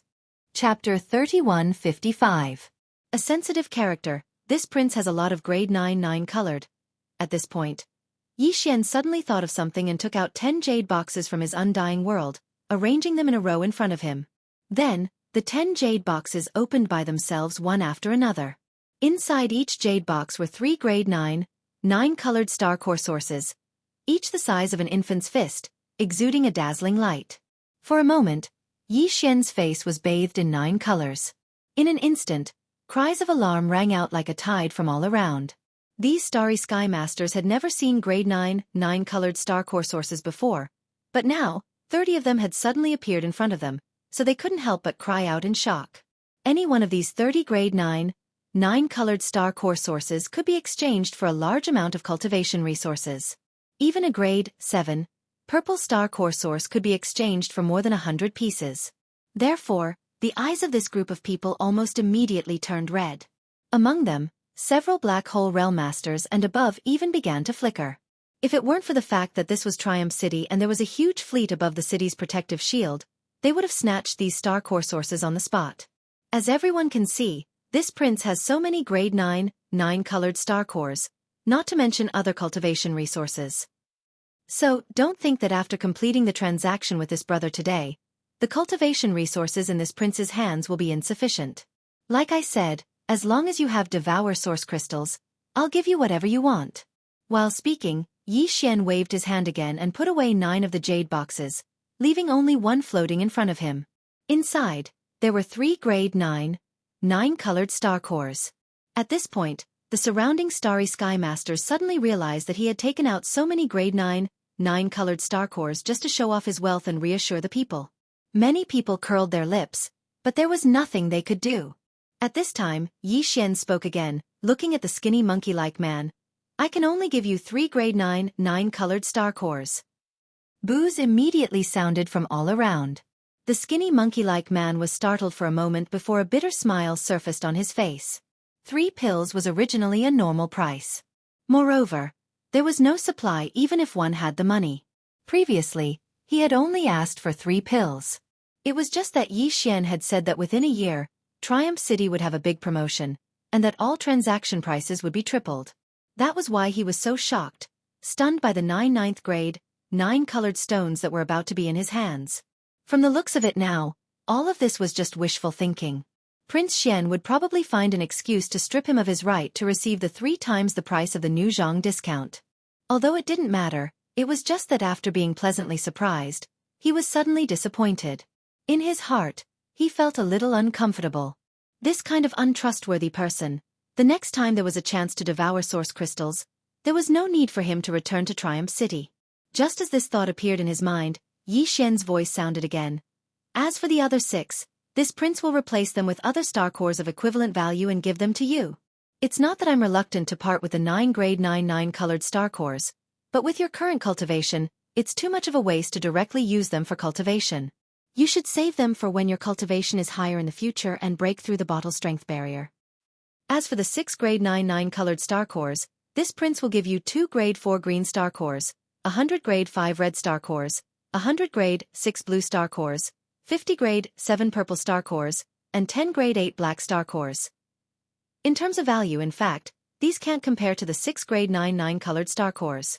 After all, the latter has a price but no supply. However, to you, the actual meaning and use of these cores is much greater than the 6 grade 9 colored star cores. With them, you can directly enter seclusion in Triumph City. It doesn't matter even if it takes a few decades. No one will chase you away, and you will have enough cultivation resources. When you come out of seclusion, your cultivation will have increased, and today's matter will gradually be forgotten. Plop. Skinny 7 will never forget Prince's kindness and will only repay it with his life. Before Yi Xian could finish speaking, Skinny monkey-like fell to his knees with a plop, tears streaming down his face. All this touched him. In the Death Star field, where there was mutual deception, as long as there was enough profit, even companions would stab one in the back. Yet, Yi Xian, who only had a transactional relationship with him, was so considerate of him. It was really rare. Admittedly, part of the reason why Yi Xian said this was because he was putting on an act to attract more experts from the starry sky who possessed devouring origin crystals. However, most of it was because of his sincerity. 10 devourer source crystals were of great significance to him. In Yi Xian's heart, he was actually quite grateful to this starry sky master who called himself Skinny 7. As for Skinny 7's sincere surrender at this moment, Yi Xian had not expected it. It could only be said that he had unintentionally planted a willow tree, and it had turned into a shade. As he spoke, Skinny 7 took out an ordinary small space box from his storage magic treasure and handed it to Yi Xian. Yi Xian scanned the box with his divine sense and a look of joy immediately appeared on his face. It was indeed devourer source crystals. Exactly 10 of them. The quantity is correct. Exactly 10 of them. Yi Xian did not want to be seen by others and immediately stored the small space box in his undying world. At the same time, he waved his hand and took out another small space box, which floated side by side with the previous jade box containing 3 level 9 colored origin crystals. Then, this small space box slowly opened, revealing a pile of various star core origins. At the top were 10 level 8 black origin crystals the size of pigeon eggs. The quantity was exactly the same as what Yi Xian had just said. The surrounding starry sky master's breathing quickened again. Among this pile of star core origins, the lowest level was level 4 green origin crystals. Moreover, there were already 2 cubic meters of level 4 green origin crystals. There were even 10 level 8 black origin crystals. The rest of the starry sky masters were red, blue, and purple origin crystals. However, to Yi Xian, these star core origins were nothing. They were just a drop in the bucket. In addition to the large amount of star core origins he had excavated in the graveyard domain using the Devourer star bloodline, the Black Mosquito ship and the Black Wind ship that he had obtained later on were even more abundant. Therefore, at this moment, Yi Xian waved his hand and closed the 2 small space boxes, allowing them to float slowly towards Skinny 7.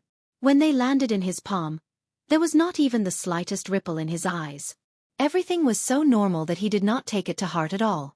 It was as if he had just given away an ordinary item. As for this, it just so happened to solidify Thin 7's heart. He received the 2 small spatial boxes that fell into his palm, cupped his hands, and thanked them. Then, he stood behind Yi Xian and used his actions to express his determination. Chapter 3156. Fishing in muddy water. After completing the transaction, Yi Xian left Triumph's trading platform with Skinny 7 and returned to Triumph City's main city. Triumph City was composed of 1 main city, 9 satellite cities, and 10 cities, surrounded by 9 satellite cities. All starry sky masters could enter, but those who wanted to stay for a long time had to submit an application to Triumph City's trading platform. Otherwise, they could only stay for 3 days at most before they had to leave.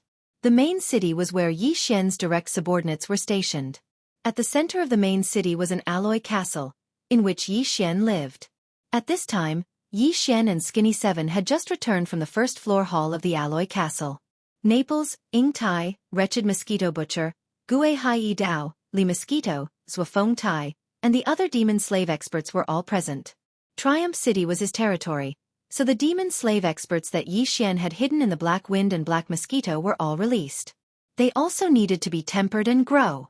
Apart from Gue Hai Yi Dao, Song Qingyu and the other Kiliarchs were also released to take charge of the main city's defense, patrolling, and other tasks. As for the 9 satellite cities outside the main city, they were taken care of by the human experts under Naples. Unearthing 10 Devour Source Crystals at once. This kind of thing has never happened in the history of the Death Star field. You should know how sensitive you are. It wouldn't be an exaggeration to say that it tugged at the heartstrings of all the large and small forces in the Death Star field. After sitting down, Xianxia turned to look at Skinny 7 and said with a faint smile, "But don't worry, as long as Triumph City is still here, no one can touch you. This prince isn't afraid of that old monster in Old Sioux City, so the other forces don't even dare to openly establish a base in the starfield, so this prince doesn't need to worry about them. Properly stay in the main city. Whether it's to cultivate in seclusion or to do other things, this prince has promised that you can stay in this Triumph City until you feel confident that you can guarantee your safety after leaving this place. Then you can leave." Skinny 7 cupped his hands and asked with a bitter smile, "Your Highness, don't you want to know where I got these 10 devouring source crystals from?" "I do want to know." To be able to take out 10 devouring source crystals at once, it would be impossible for you not to have made a major discovery. Xianxia nodded, not bothering to argue. "However, this secret is extremely important to you, and I'm sure you won't be willing to tell this prince. If this prince insists on knowing and you refuse to speak, the final result can be imagined.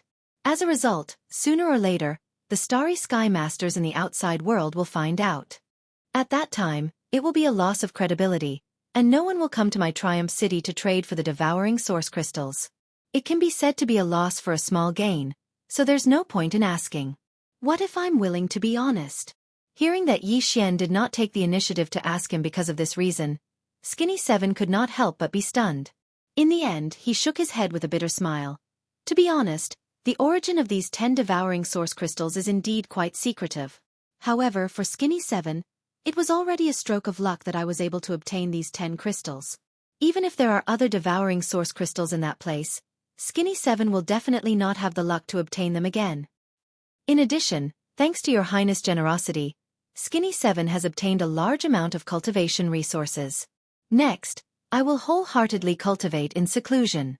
This is the way of the king, and I have no intention of asking for more. This secret should naturally be revealed to your Highness." Speaking up to here, Skinny 7 cupped his hands again. Skinny 7's previous words were sincere. "Since your Highness is already Skinny 7's lord, it is only right for Skinny 7 to tell you the truth." Xianxia frowned. Needless to say, this temptation was really hard for him to refuse. The devouring source crystals were just too important to him. Seeing that he was silent, Skinny 7 cupped his hands again. Then he explained in detail how he had obtained the 10 Devour origin crystals. After a short while, Skinny 7, who had explained everything clearly, retreated and was taken away from the central castle by Gui Hai Dao. He settled down in the main city and cultivated in seclusion. Xianxia, Naples, and the other direct descendants stayed in the hall on the first floor of the central castle. Everyone fell into deep thought as they pondered over what Skinny 7 had just said. After a long time, Naples shook his head and smiled bitterly. He sighed and said, "I'm afraid this matter is difficult. I didn't expect Skinny 7 to obtain the 10 devouring source crystals from Black Heaven City in the eastern region of the Death Star region. He probably didn't have the confidence to return safely to the western region that belongs to the Imperial dynasty after making a move there. That's why he kept them in his hands until now.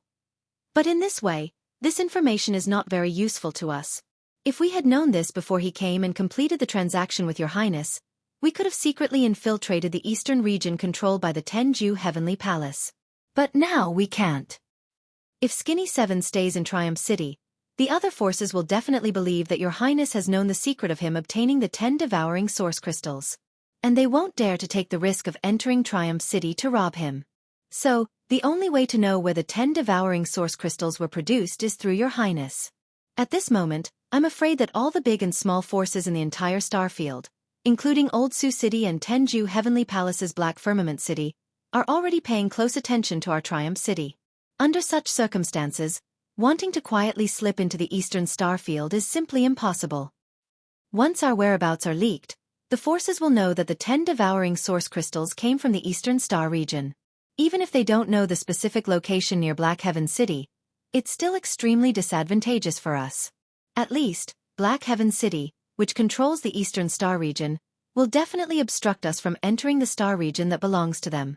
Although we can act secretly and sneak in under the disguise of the First Universe's Tianji clan forces, it will be very inconvenient. But in that case, it will be extremely inconvenient for us to do anything. We won't even be able to officially reveal our fleet. We will be greatly restricted. These words were exactly what everyone, including Yi Xian, was thinking about. At this moment, hearing him say it all out, everyone suddenly looked at each other, speechless. Since we're being watched, we can't eat alone anyway. At worst, we'll just play baccarat and make a fortune together. When the good stuff is unearthed, we'll just have to rely on our own abilities to snatch it. What's there to be conflicted about? Right at this moment, the wretched mosquito slayer at the side suddenly muttered to himself. As he muttered softly, he curled his lips with an indifferent expression on his face. Besides, that place is not a good place. There has to be someone who is going to die. This kind of good thing is naturally to let someone else be the scapegoat. Damn it, the next time you dare to pick your black hairy and smelly feet in front of this prince, I'll immediately chop you up. Yi Xian rolled his eyes and immediately made a decision. If that's the case, then we'll do the opposite. As the saying goes, it's easier to catch fish when the water is mixed up. This time, we'll first mix up the water, then wait for an opportunity to act. Chapter 3157. Translator, Endless Fantasy Translation Editor. Endless Fantasy Translation. The wind and the clouds. Before the devouring system was rewarded by Yi Xian for killing the ruler of the god realm and successfully walking out of the 9 heavenly stars and upgrading the system to the starry sky level devouring system. His devouring system had activated many complicated subsidiary systems. For example, it could be used to exchange for all kinds of things, such as divine weapons, elixirs, martial arts, treasures, puppets, and so on. There was also a forging system that could be used to forge divine weapons and make them more powerful. There was even a bloodline system that allowed Yi Xian to possess the bloodlines of various divine beasts, such as the sword god bloodline, the war god bloodline, the immortal phoenix bloodline, and so on. Each bloodline had a different ability. In addition, there was also a treasure system that could be used to obtain treasures of various abilities by completing missions given by the system. In general, the devouring system could do many things. Although it was only an artificial intelligence system created by the human race's technological pioneer, Xingbo, it had the potential to grow.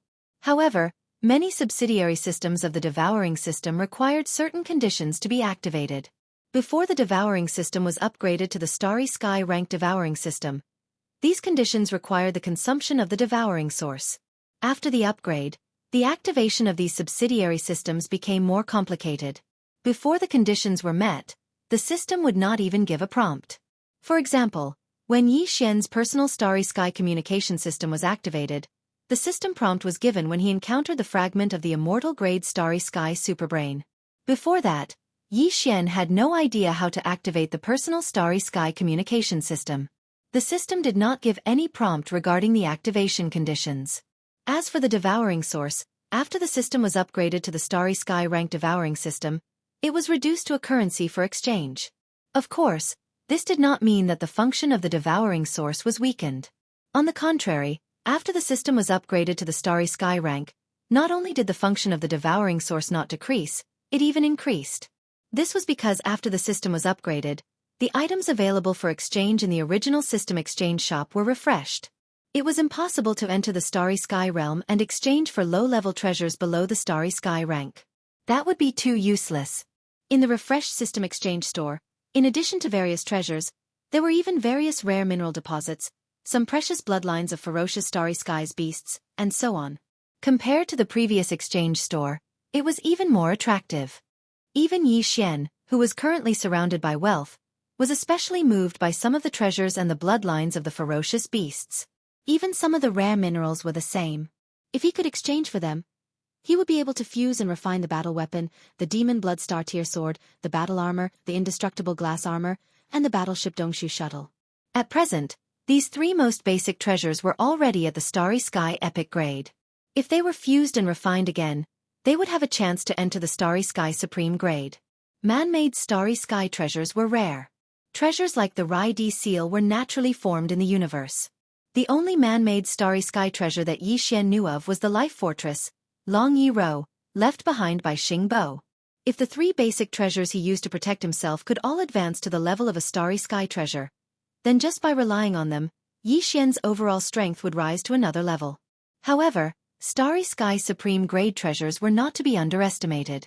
It was also for this reason that since these three basic treasures were upgraded to the Starry Sky Epic grade, Yi Xian had not been able to find a suitable treasure of the same kind to fuse with them again. Most likely, this wish would fall on the system exchange store attached to the devouring system. Some of the treasures and rare minerals in the system exchange store would be a good match. Unfortunately, Yi Xian only had one origin of devouring, which was given to him by the system after his devouring system was upgraded to the Starry Sky level. He had not been willing to use it, nor could he use it. This was because the exchange price of all the treasures in the Starry Sky level system exchange store started at 100 origin of devouring. Some of the top treasures and minerals even required hundreds or even thousands of origin of devouring. Even with the 11 origin of devouring in his hands, it was far from enough. He could not even exchange a single strand of origin of devouring. Because of this, Yi Xian was determined to get the place in Black Sky City that was suspected to have a large number of origin of devouring crystals. No matter what, he could not miss it. Even if it means starting a war with the Tenju Heavenly Palace's Black Sky City in the Death Eastern region, this prince will not hesitate. Clenching his fists, Yi Xian's eyes flashed. At this moment, he had made up his mind. This prince is not afraid of those old monsters in the Immortal Dynasty's resident Elder Pavilion. If they push me to that extent, I will still turn hostile. As for the Tenju Heavenly Palace of the Cultivation Camp, humph! Skinny Seven's attack was 10 devouring origin crystals in one go. When the news spread, the entire Death Starfield was in an uproar. The gazes of all the major forces converged on Triumph City. This was especially so after they found out that Skinny Seven had actually expressed his allegiance to Prince Xian on the spot, and had actually stayed in Triumph City for a long period of time. Furthermore, he had stayed in the main city of Triumph City, one of the 10 guards. This was enough to prove that he had indeed become part of Prince Xian's camp. These upper echelons of the various powers, who were either overtly or covertly paying attention to Triumph City, all realized one fact. That was, the secret behind Skinny Seven's 10 devouring origin crystals had definitely fallen into Prince Xian's hands. In other words, Prince Xian would soon make a move. All the major forces would need to do was to observe in secret and follow him after he made a move. Then, they would be able to follow the clues and achieve their final goal. For a time, the entire Death Starfield was in turmoil. Various forces, big and small, arranged for their eyes to be constantly on the Triumph Star and closely observed all the movements. At the same time, they also quickly deployed their manpower and forces, ready to move out at any time to fight for the mysterious place suspected to have a large number of origin of devouring crystals. It was also at this time that an incomparably explosive news suddenly spread. Caught off guard, all the forces big and small, who were paying attention to Triumph Star, were stunned. This was because this news came from Triumph Star, and it was personally said by one of the higher-ups of Prince Xian's direct subordinates. The mysterious place suspected to have a large number of origin of devouring crystals was actually not the Death Western Starfield controlled by the Immortal Dynasty's Old Sioux City, but the Death Eastern Starfield controlled by the Cultivation faction's 10 Ultimates Heavenly Palace, Black Heaven City. When this news spread, it immediately caused a sensation in the entire Death Starfield, and it was confirmed on the same day. Triumph City issued an official comment, confirming the authenticity of this news. Such an accident caught all the forces, big and small, who were either overtly or covertly paying attention to Triumph City, off guard. Before they could react, a large number of Starfield Masters had already rushed from the Death Western Starfield controlled by the Immortal Dynasty's Old Sioux City to the Death Eastern Starfield controlled by Black Heaven City. They originally thought that this was just a smokescreen by Triumph City. The purpose was to lure away the forces, big and small, who were covetously eyeing Triumph City, so that they could take the opportunity to go to the real target area. Chapter 3158. Black Firmament City. Before the expedition, Yi Xian had stored the Lightning Stronghold, the Black Wind, the Black Mosquito, and the Saint Child into the undying world within his body. Furthermore, other than leaving behind some necessary forces to guard the main city of victorious return, more than 70% of the mosquito beasts, soldiers, and other direct forces had all returned to these few strongholds and great fortresses. This was a surprise attack force that would be of great use in the upcoming direct confrontation. After all, the warships that ordinary experts could store into their bodies were usually small private ones. Even if they opened up a storage space in their bodies, it wouldn't be too big. Yi Xian's Undying World was a special case because it had a storage space attached to the devouring system. Even those above the mystic light realm and void realm would only be able to store a large fortress if they had a large interspatial space. Only those who were stronger would be able to store a fortress that was 100,000 meters in diameter. Although it wasn't a secret that Yi Xian had this ability, not many people in the Death Star region knew about it. After all, it took time for some information to be transmitted from the Undying Star to the Death Star region. Apart from this, Yi Xian had left Victorious Return City to lead his troops to the Death Star region. On the surface, the warship he had dispatched was the Victorious Return Fortress. The fleet also consisted of two 50,000-meter-wide fortresses, four 10,000-meter-wide fortresses, and 10 3,000-meter-wide stellar-level warships. As for the 100,000-meter-wide fortress, the Victorious Return Fortress, as well as all the other smaller fortresses, and warships, they were all left behind on Victorious Return City to be in charge of defense. As this enormous fleet sailed out of Victorious Return City's protective barrier and headed straight for the Death Star region, the large and small powers that were still hesitating finally completely believed the news that Yi Xian had released. Because the fleet that Yi Xian had left behind at Victorious Return City could no longer be diverted. There was only one fortress left, which was barely enough to protect Victorious Return City. Therefore, this was enough to determine that Yi Xian's fleet was just a diversion. After confirming the authenticity of the news, the large and small powers in the Death Star region immediately began to move. Immediately mobilize Black Heaven City. We must reach there before Triumph City's fleet and gain the geographical advantage. In the dark space, a deep muffled voice rang out from a pitch-black fortress. Afterwards, the fortress activated a concealment formation and vanished. There were more than 10 battleships of different sizes circling around it. There were small fortresses with a diameter of 50,000 meters and large fortresses with a diameter of 10,000 meters. These battleships were all completely black, and there was a huge red bull head painted on the outer walls of the battleships, explaining their origins. This huge fleet was clearly from the Barbarian Bull clan of the Second Universe. The Barbarian Bull clan was also one of the allied clans of the Wanluo Federation. At this moment, following the disappearance of the Barbarian Bull fleet's flagship fortress, the Barbarian Bull clan, all the other large and small battleships in the surrounding space also activated their concealment formations and quietly sped towards the Death Eastern Territory. This was only a microcosm. In fact, almost all the numerous clans of the Federation of the Second Universe had stationed a fleet in the Death Star region. However, because this was not the Second Universe and was not their territory, these fleets of the Federation of the Second Universe did not establish a fixed base like the 10 ultimate celestial palaces and the Immortal Dynasty. This also greatly facilitated their gathering and devouring of source crystals. In general, if they could acquire source crystals, they would.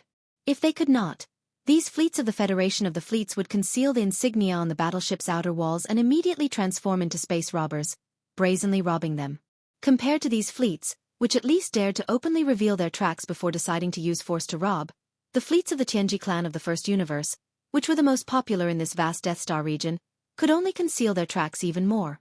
No matter when or where, almost all the battleships of the huge fleet of the Tianji clan of the First Universe had activated their concealment formations, concealing their tracks and acting in secret.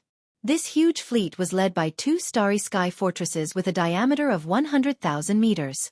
There were also many other small starry sky fortresses and large fortresses that were 10,000 meters tall.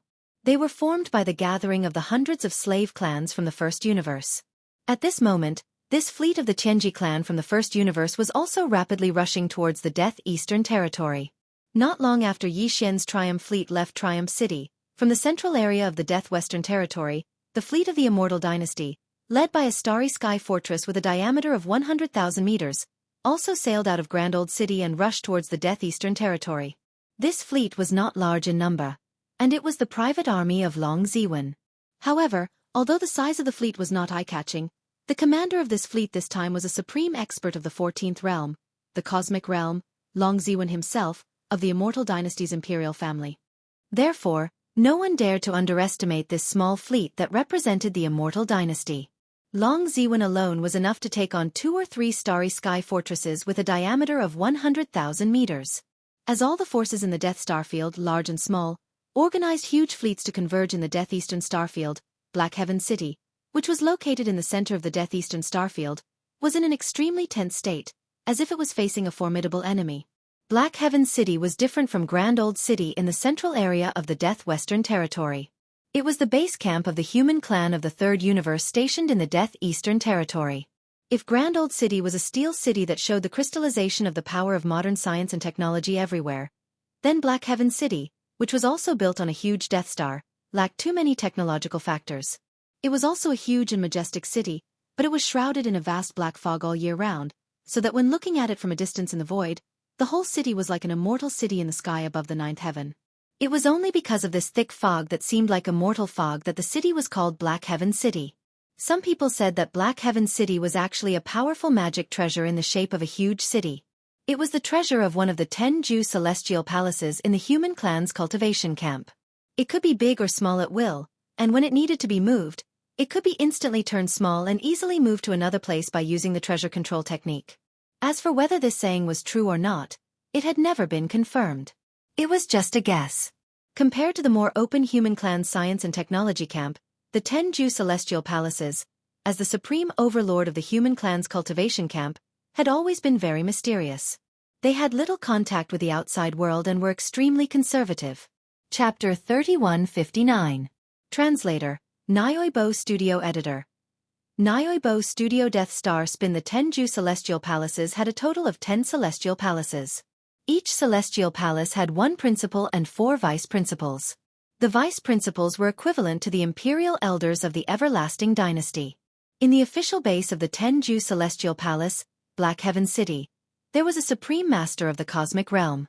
This person was called Huai Dongzi, and he was one of the 4 vice principals of the 6th palace.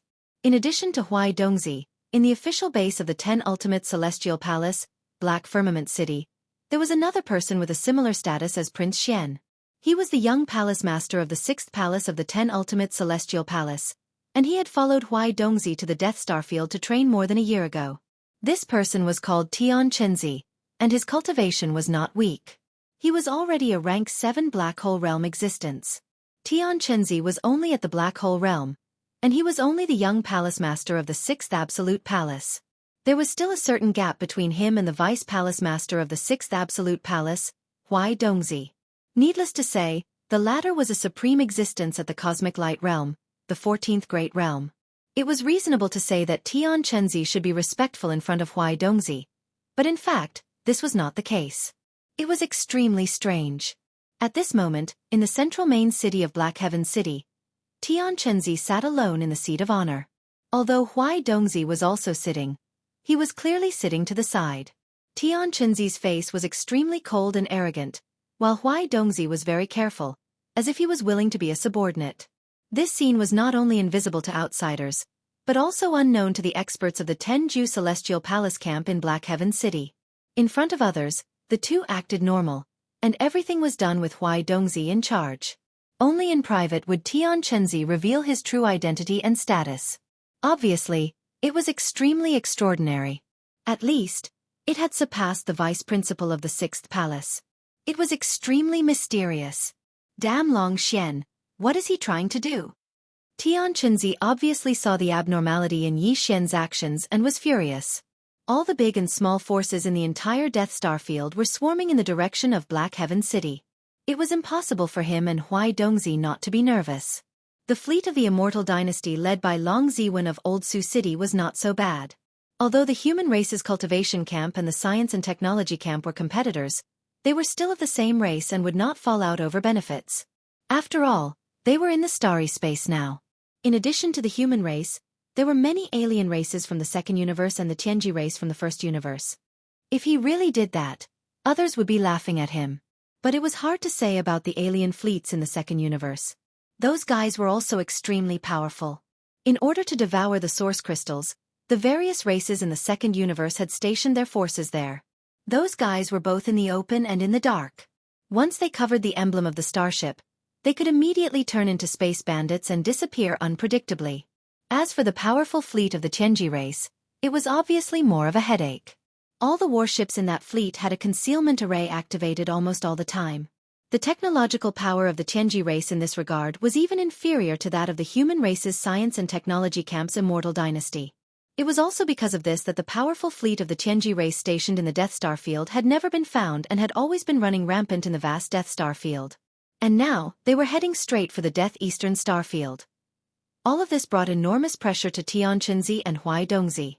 Although Black Heaven City was strong, there were countless fleets of various clans and forces surrounding it. Once Black Heaven City became the target of public criticism, it would most likely fall into a tragic situation. Outnumbered, outnumbered, outnumbered, and outnumbered. That kid is up to no good. Young Palace Master, I'm afraid this matter will be very difficult to resolve. If I'm not mistaken, the secret of the Death Star Vortex should have been exposed.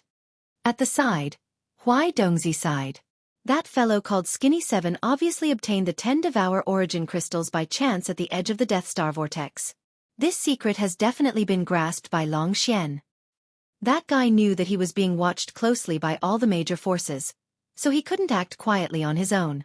That's why he simply mixed up the water and led all the other forces, big and small, to Black Heaven City. He let them take the lead while he hid behind, waiting for an opportunity to fish in troubled waters. We have been tricked by him.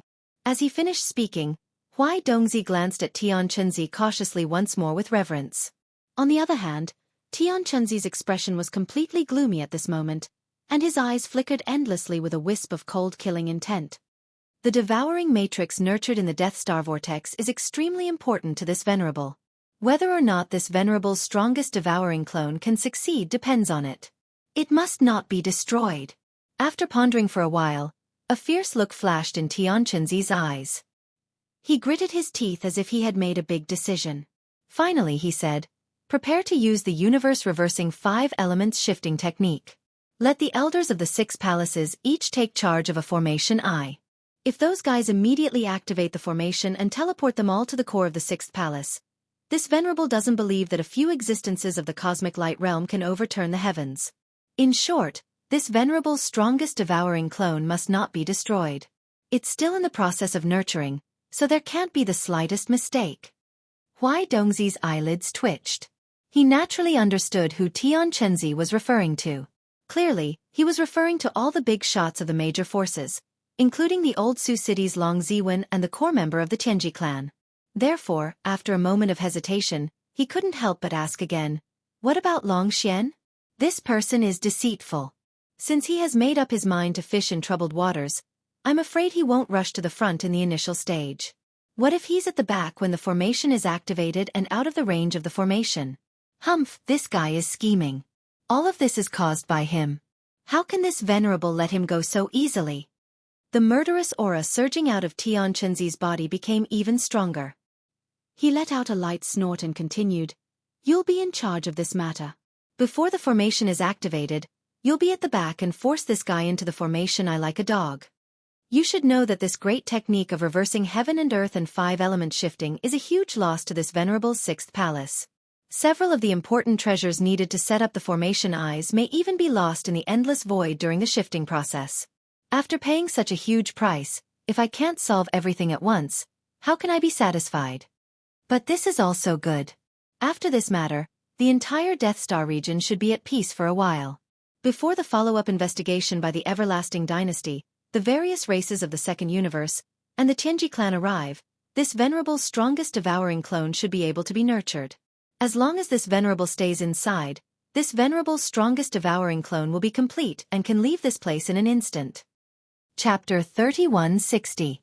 Devouring Avatar. Although the 10 extreme heavenly palaces had dozens of vice palace masters and above, they were basically comparable to the elders in the Residence Elder Pavilion of the Everlasting Dynasty. Their strength and numbers were about the same. However, in the Elder Pavilion, the gap between the top 10 elders of the royal family and the bottom 10 elders was actually quite terrifying. The situation in the Tenju Heavenly Palace was the same. The position of the 10 palace masters in the Tenju Heavenly Palace was extremely transcendent. This could be seen from the respectful attitude of the 6th Palace's Vice Palace Master, Huaidongzi, in front of Tianqinzi. On the surface, Tianqinzi was the young Palace Master of the 6th Palace, but in reality, he was just an avatar of the 6th Palace's Palace Master, Feng Tianqinzi. As one of the 4 Vice Palace Masters of the 6th Palace, he was so respectful before a clone of the Palace Master. It was obvious how powerful Palace Master Tianqinzi was. In the 6th Palace, Tianqinzi's identity was only known by the 4 Vice Palace Masters and the Palace Elders, excluding his actual self. In fact, Tianqinzi had many clones.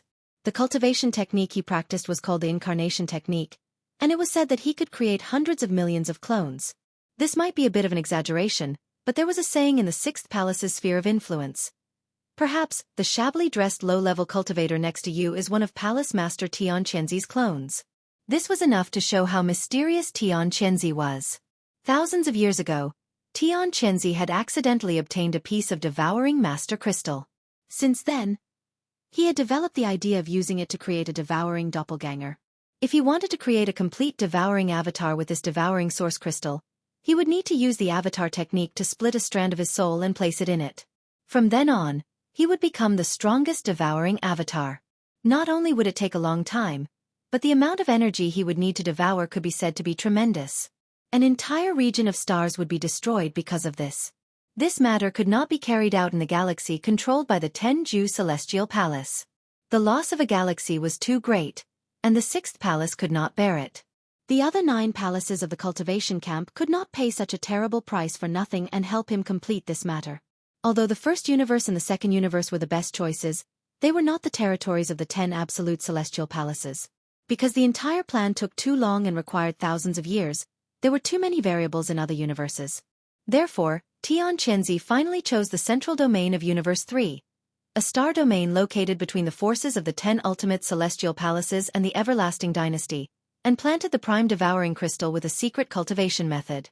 Then, with the star where the devouring master crystal was planted as the center point, the invisible devouring effect of the devouring master crystal slowly radiated outwards. Gradually, a large number of stars were invisibly devoured of all their vitality, light, and heat. Even the energy in the void of the universe was silently devoured.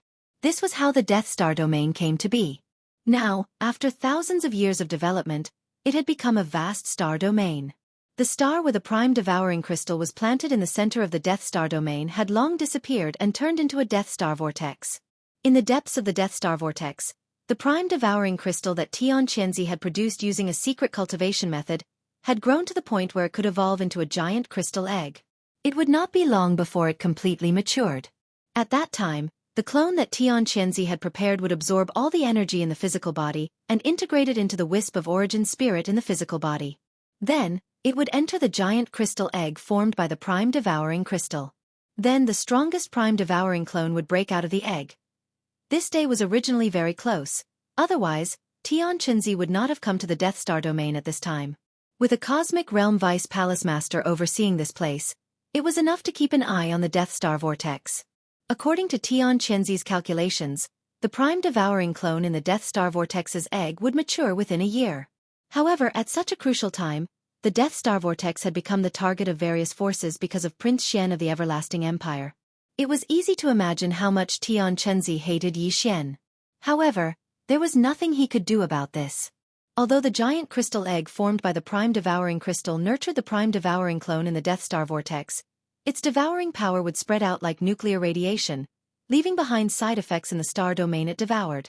The prime devouring crystals that occasionally appeared in the countless stars in the Death Star domain were the result of this side effect. Xianxia could not do anything about this. He could not control it.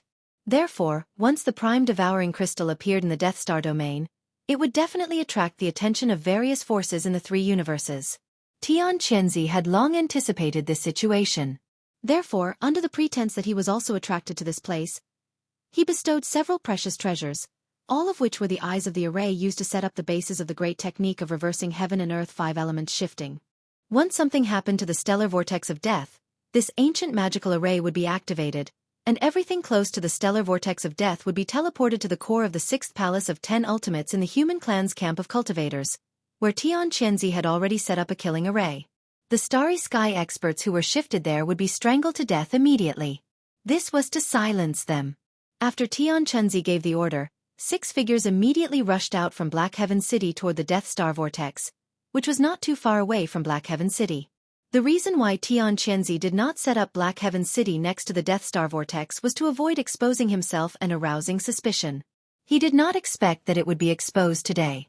After the 10 prime devouring crystals that were shot out from the Death Star vortex were obtained by Skinny 7, it directly led to this result. These 6 figures were the 6 elders of the 6th palace of 10 ultimates.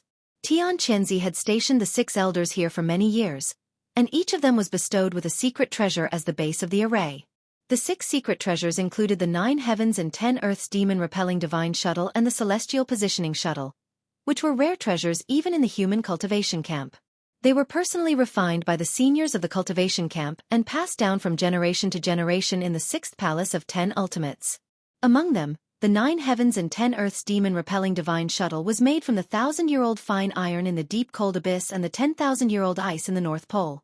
It did not use any pure yang qi and was shaped like a woven cloth shuttle.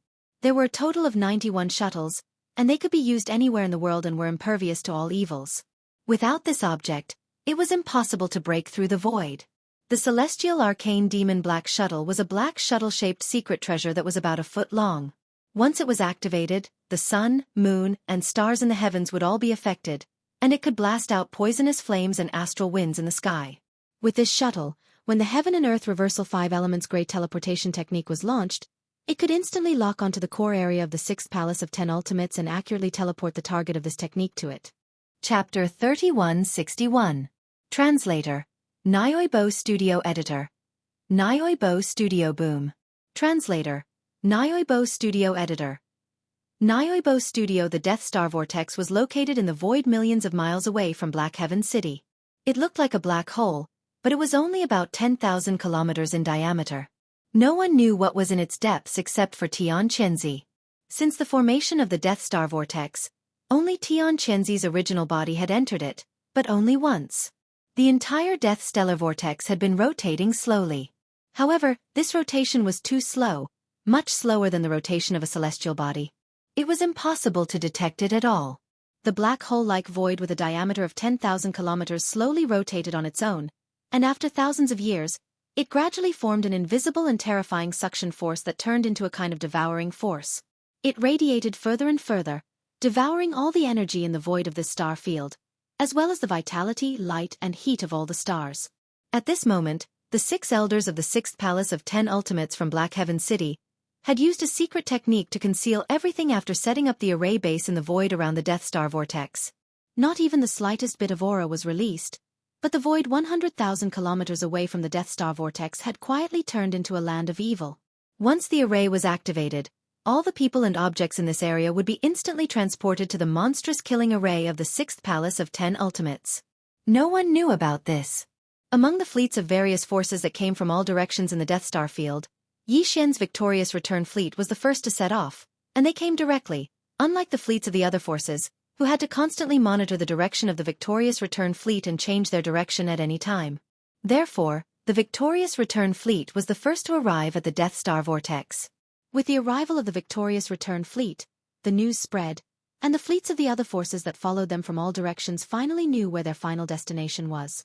In an instant, they started to move at full speed, one after another, without any scruples. Is this the place? A few months ago, some crystals were shot out from the inside.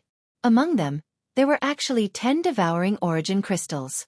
That brat, Skinny 7, was lucky enough to look from afar and collect them. At this time, the victorious return fleet had stopped in the void of the galaxy, tens of thousands of kilometers away from the Death Star Vortex. In the command cabin on the top floor of the flagship Victorious Return, Xian observed the Death Star Vortex in front of him through the huge holographic virtual screen in front of him. He had a strange feeling in his heart. He found it hard to imagine that a place that looked like a small black hole on the surface could produce a starry sky treasure crystal like the devouring source crystal. If even such a thing could be casually sputtered out like trash, then what kind of scene would it be inside? Of course, great benefits also meant great danger. Therefore, even though Xian was the first to arrive, he did not act rashly. At least, Black Cloud City, which was not too far away from here, had allowed it to exist without exploring it. This alone was enough to make people suspicious. Xian's plan was still the same as before. When the fleets of the other forces arrived, he would let them be the first to suffer the consequences. Before the fleets of the other forces arrived, Xian activated the Black Mosquito, the Black Wind, and the Holy Sun Scout fortresses, as well as the Thunder Fortress. He ordered them to activate the concealment formation and retreated to the distance of the void. Xian's movements were very fast. In addition, in the void of millions of miles away, no aura of any existence could be detected. Therefore, he thought that all of this was done secretly.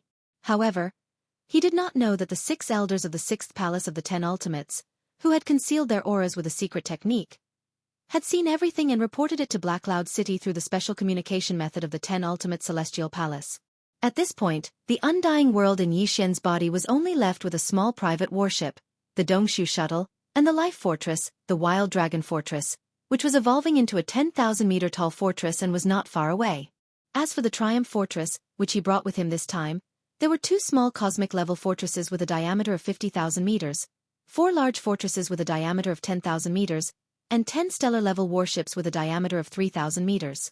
A total of 17 warships, fortresses, and fortresses of various sizes formed a formation and hovered in the void without activating the concealment formation.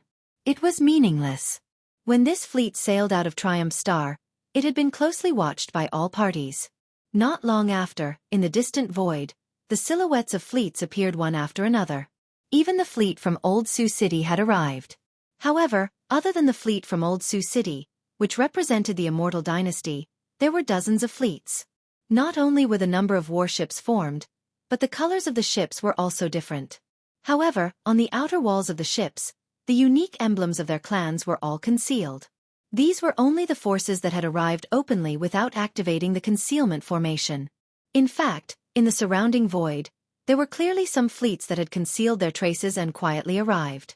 At the very least, the fleet of the Heavenly Fate race would not easily reveal itself, even if the Heavenly Fate race's emblems were concealed on the outer walls of the ships. Those who should have arrived are probably all here. Those who haven't should have activated the concealment formation and are lying in wait nearby. The giant holographic virtual screen in the command cabin on the top floor of Triumph Star slowly changed its perspective. Yixian's line of sight moved along with it. Soon, all the fleets were in his field of vision. What made him a little depressed was that these fleets had clearly guessed his plan. At this moment, just like the fleet of Triumph Star, they had all stopped in the void tens of thousands of kilometers away from the Death Star vortex, surrounding it so tightly that not even a drop of water could leak through. However, none of the fleets acted rashly. Obviously, none of them wanted to be the first to step into this minefield of unknown danger. Unfortunately, this prince had already anticipated this situation. This time, leading you to the Black Firmament Star region was not a scheme, but an overt one. While muttering to himself, Yixian grinned. Before he set off, he had indeed used the deduction and calculation ability of the devouring system to perform the best possible deduction of this Death Star vortex under the current conditions. He dared not say that he had completely understood its mysteries, but he could say that he had more or less understood it. Therefore, Yixian was very confident. He also knew what he had to do next to make the fleets of the various forces, who had maintained a restrained and observing state, quickly move forward to help him cross the minefield and figure out the core mysteries that even the devouring system could not deduce. With this goal in mind, under the gazes of tens of fleets of various forces, the main cannon of Triumph Star Vortex, the Death Ray Cannon, began to rapidly recharge. Before the experts of various forces could recover from their shock, Yixian's voice, which had been deliberately amplified by Triumph Star Vortex, suddenly resounded in the void. Target, the Death Star Vortex in front. Immediately. Blast it for this prince. The surrounding void was instantly in an uproar.